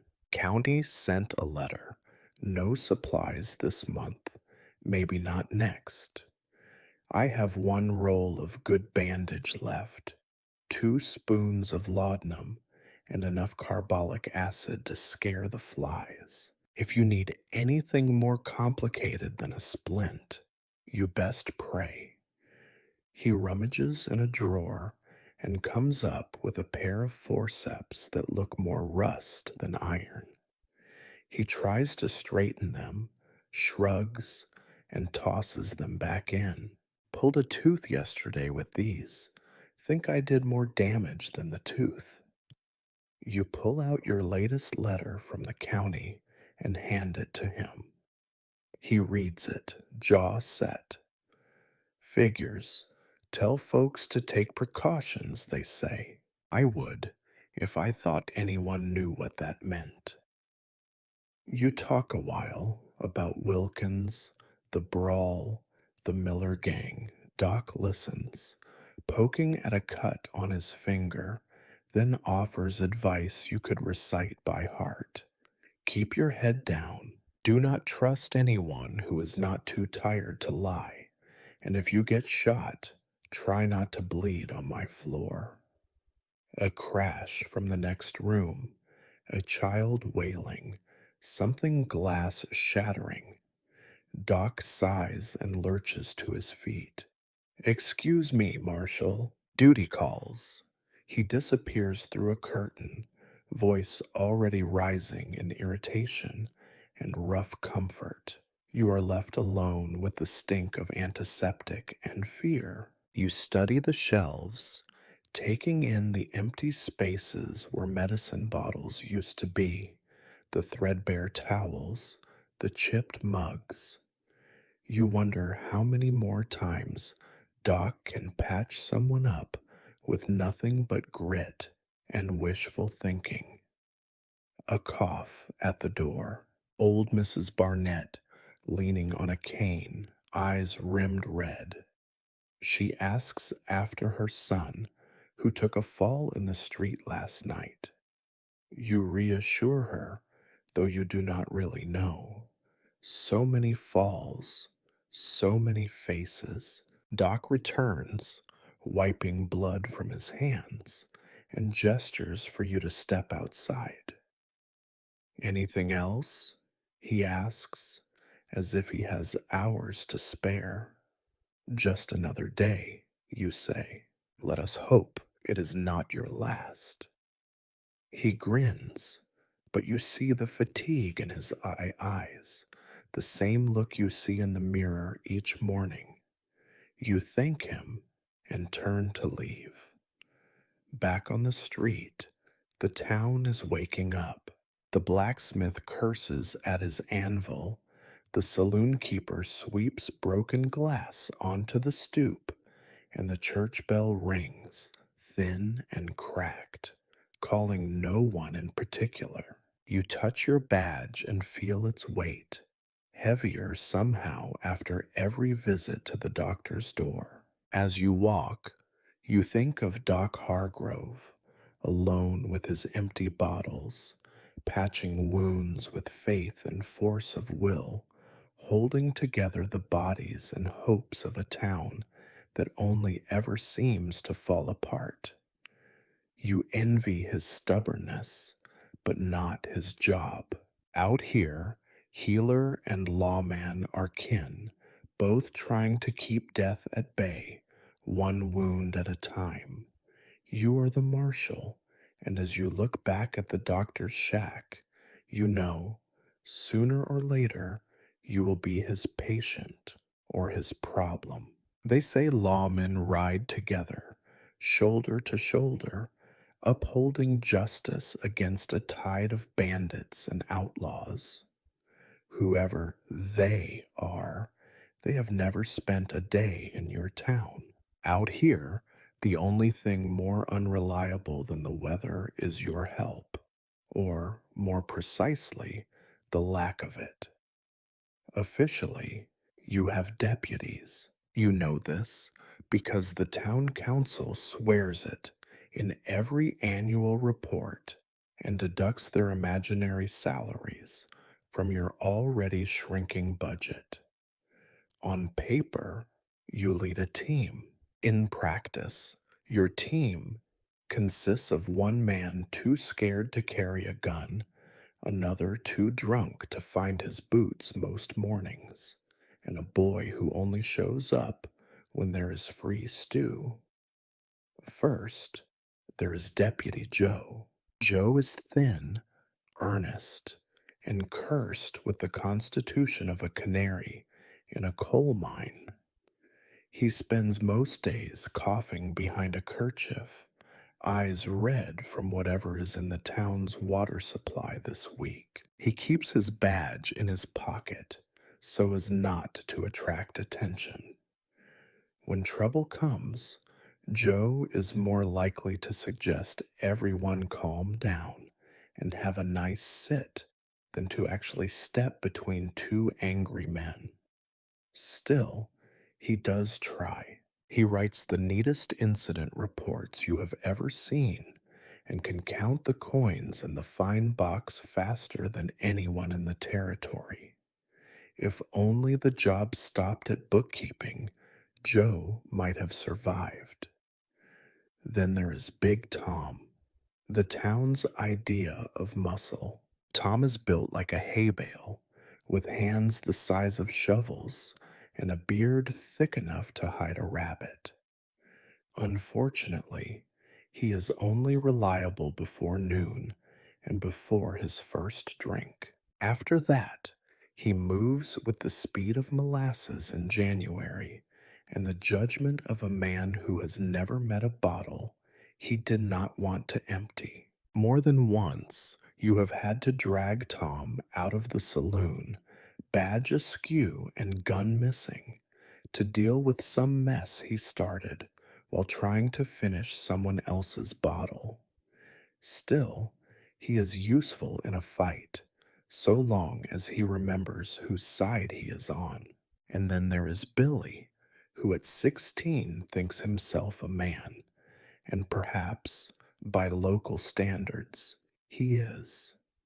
He runs errands, sweeps the jail, and can be trusted to deliver messages, provided there are no dice games along the way. When you ask him to stand watch, he does, until he gets bored or hungry or distracted by a passing dog. He is the future of law enforcement in your town, which is why you do not sleep well. On good days, all three of your deputies are sober, present, and marginally awake. On those rare mornings, you almost believe you might make a difference. Most days, though, you work alone. When the shouting starts or the guns come out, your deputies melt away, busying themselves with vital tasks such as finding the bottom of a bottle, reorganizing the wanted posters, or tending to their many personal emergencies. You once tried to run drills, mock shootouts, patrols, lessons on how to tie a proper knot or spot a lie. Joe fainted at the first loud noise. Tom wandered off in search of shade, and Billy used the occasion to steal apples from the store. You wrote up a report on their progress. It is still on your desk, gathering dust and the occasional coffee stain. The townsfolk notice. When you walk down the street, they nod and step aside, respect and fear mingled in their eyes. When your deputies walk by, they are more likely to hear laughter or to be asked if they are looking for work. It would be funny if it were not so sad. Even the criminals have figured it out. The Miller gang knows to strike when Tom is drunk, Joe is sick, and you are alone. Most petty thieves time their mischief to coincide with Billy's dice games. The result is that you spend most days and nights stretched thin, praying for quiet, expecting trouble, and doing the job of four men on the pay of one. On the rare nights you do get help, it comes with strings attached. Tom wants a free drink for his service. Joe asks for time off to recover from the excitement. Billy disappears with the keys to the jail and forgets to come back until morning. You make do, as always, but the cost shows in your bones, in the hollow under your eyes, in the ache in your back. You sometimes envy Doc Hargrove. At least his patients do not argue about who is in charge. You wonder what it would be like to have real help, someone you could trust to watch your back, to hold a line with you when the odds are bad and the night is long. But this is your town. These are your men, such as they are. You do not have the luxury of choosing your colleagues. You only have the choice to show up, to do your job, and to hope, against all logic and experience, that today might be different. You are the marshal, and when people say the law rides with friends, you know it is just another story told to help people sleep at night. If the West is a land of promise, your town must be the exception that proves the rule. Here, hope is as rare as rain in August, and the only thing that seems to grow with any vigor is the cemetery on the hill. The undertaker, Mr. Graves, who, as everyone likes to remind you, could not have been born with a more suitable name, has more work than he ever wanted. His little workshop, halfway between the church and the livery, is painted a faded blue and smells always of pine and something less pleasant. Mr. Graves is a quiet man with thin lips and hands that move with a practiced, solemn grace. He rarely smiles, but when he does, it is the kind of smile that belongs at the edge of a grave. You visit his shop more often than you would like. The bell above the door gives a funereal jingle each time you step inside. This morning, you find him planing a rough coffin lid, sawdust settling in drifts on the dirt floor. He nods at you. Marshal, You bringing business or just checking the list? Just checking for now, you say. The list, everyone knows, is the roll call of the dead and the not yet buried. Names are crossed off as graves are filled. Some are written in pencil, others ink, and the unlucky ones, like yesterday's gunman, in nothing but memory, mister. Graves hands you a slip of paper, 3 names, all recent. 1. A drifter nobody claimed. 1. A boy from the edge of town, trampled in a cattle stampede. 1. A miner who took to drinking lye rather than pay his debts. No one seems surprised anymore. Funerals are as regular as sunrise. The church bell rings, sometimes just the preacher, sometimes a handful of neighbors, sometimes only you and Mr. Graves to see a box lowered into stony ground. The preacher, voice ragged from too many sermons, mutters a few words about the dust and the promise of a better world. The mourners, if there are any, stand in a cluster, hats in hand, eyes fixed on their boots. The dirt is always hard, no matter the season, and the wind always manages to find its way under collars and into eyes. You have attended more funerals than you can count. At first, you tried to remember each face, each name, each story. After a while, they blur together, young, old, guilty, innocent. Out here, death does not discriminate. A bullet, a fever, a fall from a horse, anyone is enough to put a man in the ground. Some deaths are accidents, some are murders. Most are simply the result of living too long in a place that grinds you down day by day. Children play among the graves after school, weaving games around the fresh mounds and weathered stones. They are not frightened. Death is as ordinary to them as dust and mud. Sometimes you catch them, voices shrill with laughter, hiding behind the tallest markers. You tell them to go home, but they always return. The cemetery is the greenest place in town, thanks to Mr. Graves' careful planting of lilacs and wild rose, as if the dead deserve something soft after so much hardship. On days when the wind is right, you can hear the preacher's voice drifting down to the main street, promising that those who have passed are at peace. You have your doubts. If peace was so easily found, more folks would stick around to enjoy it. There's an economy to funerals, too. Pine boxes are in short supply. The undertaker sometimes recycles nails, even wood. The town council haggles over the cost of burial, arguing whether strangers deserve a marker or just a pile of stones. Most folks make do with a cross of 2 sticks, name burned in with a brand.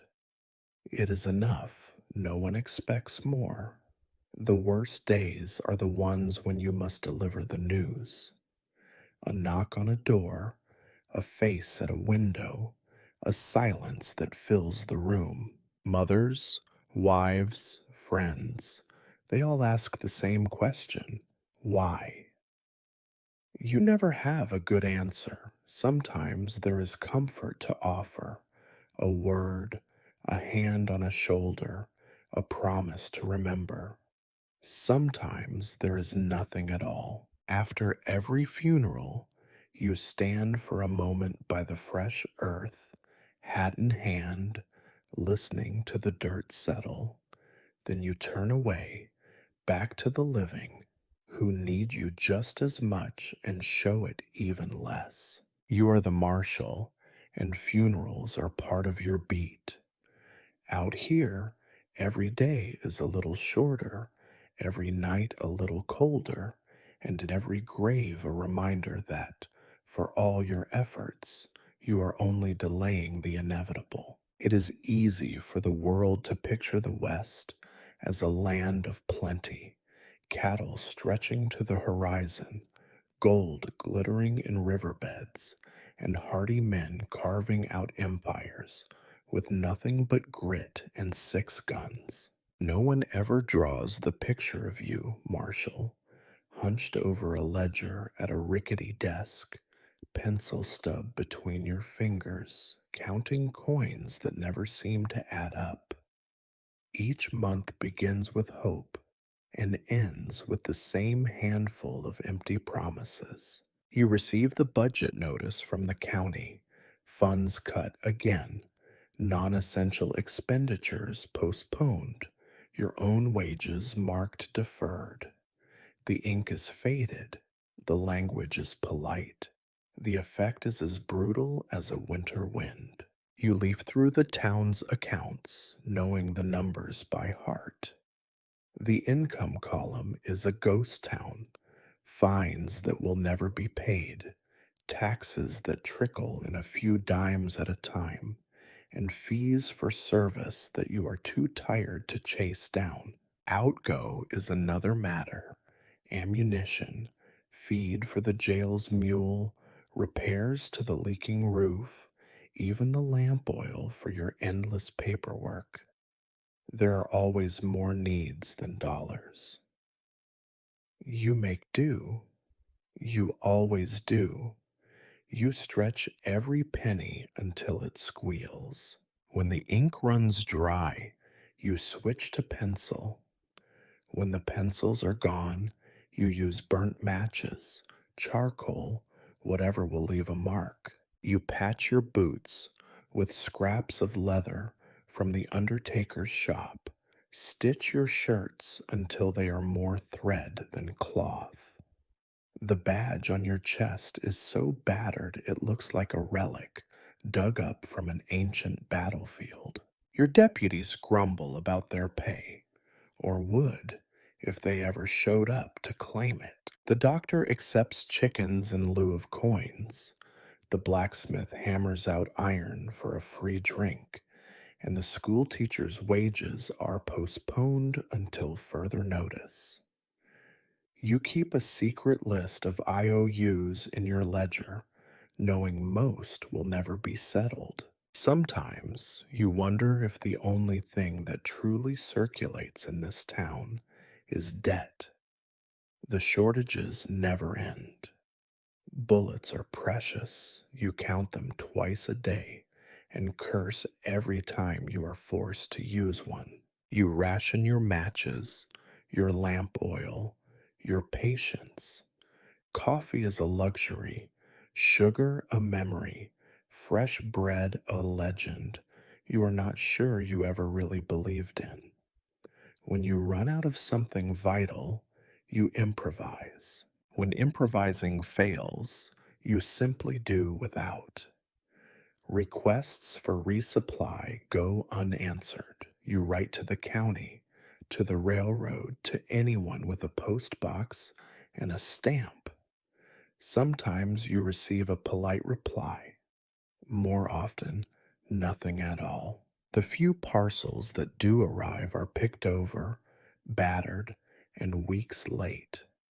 You once ordered a crate of boots and received a single left shoe and a box of roofing nails. You wear the shoe anyway. The townsfolk manage as best they can.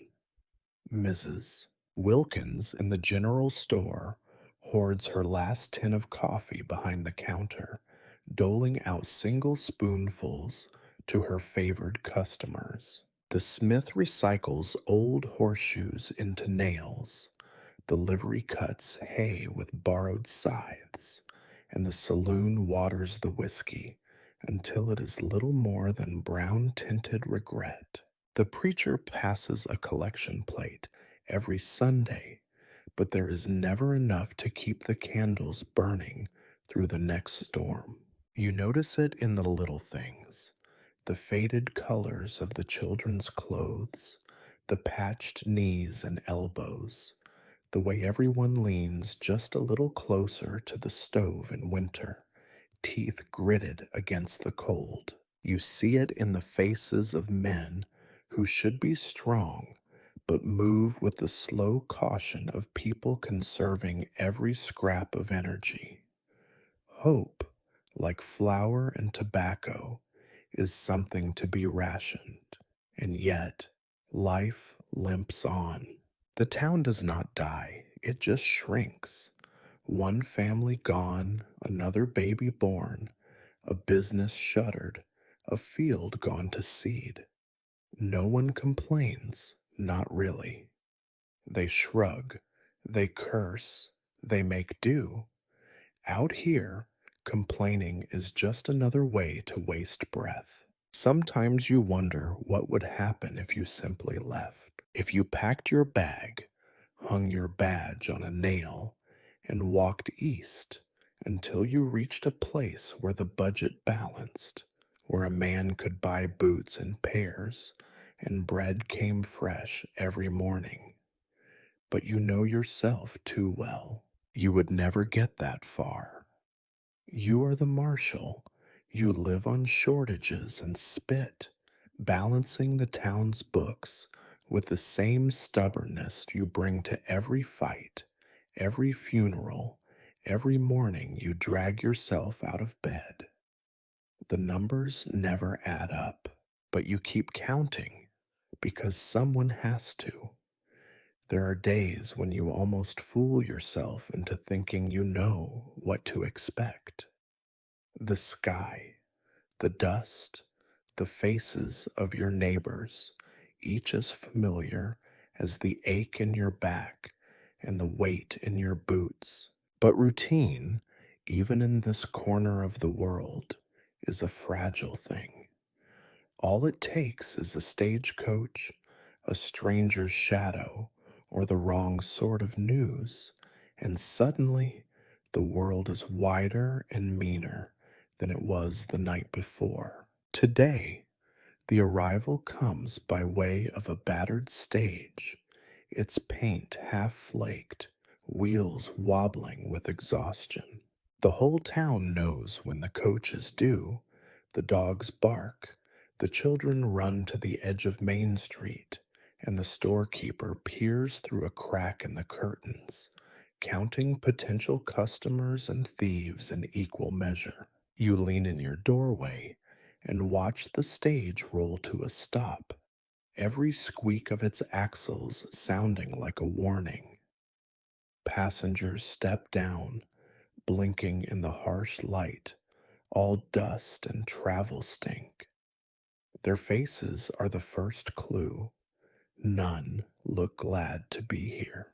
There are three of them, a slick city gambler with shiny boots and an expression that says he is already calculating odds, a traveling preacher in a threadbare collar with eyes like stones, and a pink cheeked man in a suit who introduces himself as an agent of the law from the Capitol. He flashes a paper with too many signatures and not enough sense. His name is Deputy Marshal Ellison, and from the first moment he steps onto the street, you know he will be nothing but trouble. Ellison wastes no time making himself known. He shakes hands, asks questions, demands coffee and a clean room. He lectures the townsfolk on proper conduct and the need for a visible presence of authority. He carries a gun polished bright enough to signal the moon and a notebook in which he writes furiously names, faces, imagined infractions. He sizes you up, smiles a little too wide, and says, We will be working together, Marshal. The government is taking a more active interest in places like yours. You nod, slow and careful, and wonder how long until he realizes that out here, interest is just another word for interference. You have seen men like Ellison before, too eager, too clean, believing that law is just a matter of writing enough rules and shouting them loud enough to drown out the wind. He will learn if he stays long enough. Most do not. The gambler wastes no time either. By noon, he is already in the saloon, dealing cards to the regulars, his slick talk and quick fingers setting the whole place on edge. By nightfall, two men have nearly come to blows, convinced they have been cheated. You break up the fight, throw the gambler a warning look, and wonder how long until real violence finds its way to his table. The preacher, for his part, begins by knocking on doors, inviting all to witness the Lord's mercy in the little church on the hill. Some listen, most do not. By evening, he is standing in the street, Bible raised, voice ringing out against the indifference of dust and hunger. There is still hope here, he shouts to no one in particular. You admire his stamina, but not his timing. Even the regular townsfolk change with the arrival of strangers. The storekeeper locks the till and keeps a bat behind the counter. The blacksmith eyes the city boots and suit with suspicion. The children follow the preacher, giggling at his long coat and funny words. Trouble is a kind of weather in this place. It comes, it goes, but it never really leaves. Ellison, the new deputy marshal, starts by inspecting your jail and commenting on the antiquated procedures. He writes reports about the lack of supplies, the quality of the food, the state of the cells. He asks why you have not arrested more drunks, why the stage gets robbed so often, why you keep a cow on the property. You answer, patient but curt, and hope he will get bored and go away. He does not. Instead, he makes himself useful. At least, that is what he calls it. He tries to take over the investigation of the Miller gang, making promises you know he cannot keep. He talks about setting an example and restoring faith in the law. He asks to ride patrol with you, peppering you with questions about procedures you make up on the spot. The townsfolk are unimpressed. They have seen men like Ellison before, coming in on the stage with new rules and big ideas. They have seen them leave too, usually with less money and more dust on their boots. The preacher draws a small crowd for his first sermon, then fewer each night. The gambler is caught marking cards, gets thrown out of the saloon, and spends his days skulking in the shadows. After a week, the town is back to normal, except for the feeling that something has shifted. The air is sharper, the looks are longer, and you, the marshal, have 3 new headaches and no new answers. At night, you find yourself at your desk, going over Ellison's endless paperwork, thinking how peace is not something you can write into existence. You are the marshal. Unwanted guests come and go, but the dirt, the shortages, and the work, they stay. It happens sometimes. A hush falls over the town. not because all is well, but because all the disasters have already played out for the day. The air is tired, stretched thin by sun and argument, and for once nobody is fighting over water rights, missing cows, or the last crust of bread at the general store. The preacher's voice drifts faintly from the chapel. The blacksmith's hammer has gone silent, and even the saloon holds its breath, as if the walls themselves are waiting for the next brawl. You take your moment where you can get it. It is early evening, the sky streaked with the kind of color you only get out here, blue and gold and bruised purple, the sun hiding behind a line of crooked rooftops. You settle yourself on the steps outside your office, hat pulled low, boots crossed at the ankle. The air smells of dust and horses, but for once the breeze is gentle. It is as close to comfort as you get. For a few blessed minutes, nobody needs you. The cow tied to the rail chews her cud with the slow wisdom of one who has learned to wait. The jail is quiet. The deputies, those that bother to show, have slunk off to their own devices, and the only sound is the creak of the sign above your door. You hear a few distant voices, children squabbling over marbles, Sally humming in the kitchen behind the saloon, the clatter of a poker chip in a pocket. But nobody shouts your name. Nobody comes running with a bleeding head or an accusation of theft. Your mind wanders, as it sometimes does when you have the luxury to think. You remember the days before the badge, before you traded whatever life you had for this one. You think of places with more trees than dust, more water than whiskey, a place where you could have been a different sort of man. But those places and those versions of you feel as far away as the stars that will soon blink out overhead.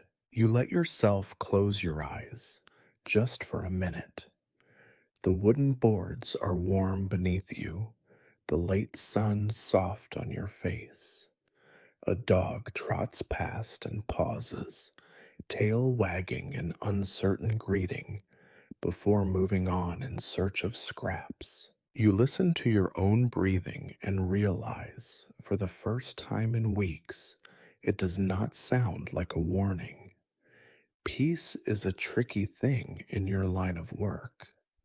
It is not the absence of trouble, just the brief gap between storms. You have learned to spot these moments, to savor them without expecting them to last. Out here, peace is like a wild animal, beautiful, skittish, gone at the first sudden movement. Your reverie is interrupted by the familiar voice of Mrs. Barnett, who pauses at the edge of the boardwalk to comment on the weather. You nod, exchange a few words about the coming frost, and she moves on, basket swinging at her side. Then, silence again, complete enough that you can hear the distant sound of frogs from the creek and the gentle sigh of the wind across the prairie. You almost believe, for a heartbeat, that things might be different tomorrow, that the preacher's words might take root, that the Miller gang will ride elsewhere, that your deputies will arrive sober and stay awake. You imagine the town with fewer funerals, fewer shortages, fewer old scars reopening. But even as you think it, you hear a window slam and a burst of laughter from the saloon. A dog barks, a child wails. The world starts moving again, the brief spell broken by the inevitable pull of hunger, need, and habit. You rise, stretch your back, and dust off your trousers. The night is coming, and you know what that means. A new batch of drunks, another round of patrols, and probably at least one fight before midnight. You check the sky, gauge the fading light, and tell yourself the rest will have to wait. Still, as you step inside your office, you carry that fleeting peace with you. It is not much, but it is enough to get you through one more evening, enough to remind you why you show up, why you patch the roof and break up the fights and bury the dead. You are the marshal. Sometimes that means settling for small victories, a quiet moment, a warm breeze, the knowledge that, for just a little while, the world left you alone. Tomorrow, you know, it will all start again. Night comes down like a heavy blanket, smothering what is left of the day's small mercies.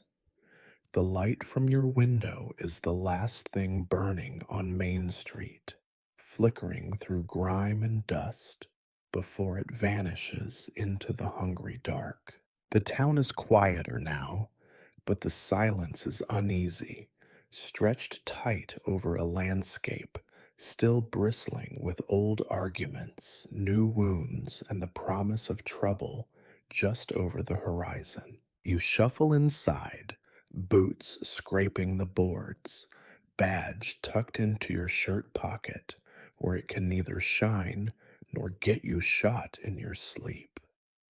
The cow outside finally settles down, her grumbling fading to soft, contented snorts. The jail is mercifully still.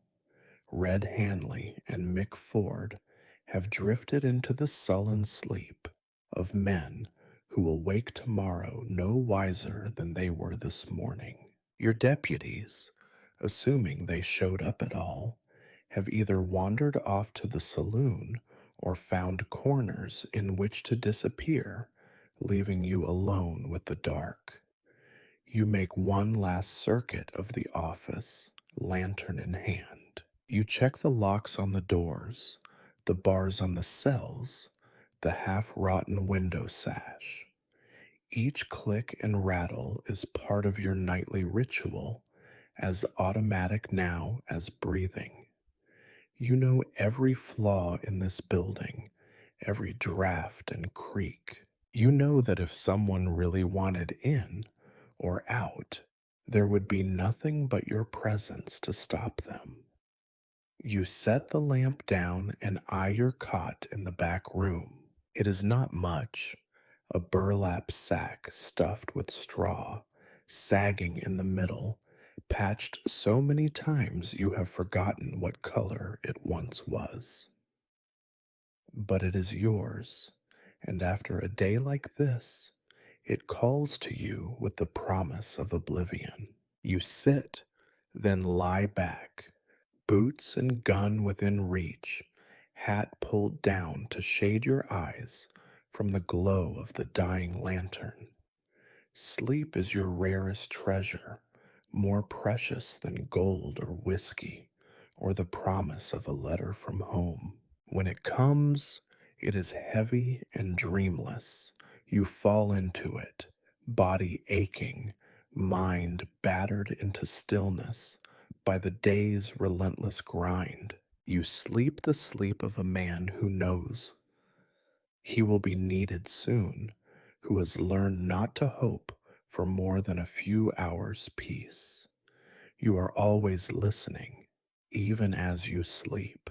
The night is full of sounds, the scuffle of rats in the walls, the distant whinny of horses, a door creaking in the wind. Your mind catalogs each one, ready to drag you upright if it becomes something you need to face. Once you dreamed of softer things, warm beds, full bellies, laughter. Now your dreams are dark, silent, mostly empty. You are grateful for that. On especially lucky nights, you find yourself so deep in exhaustion that even the nightmares leave you alone. You wake only when the cold bites through the thin blanket or when the first gray light creeps across the floorboards. On the worst nights, you wake every hour, sweating, heart pounding, convinced something is wrong.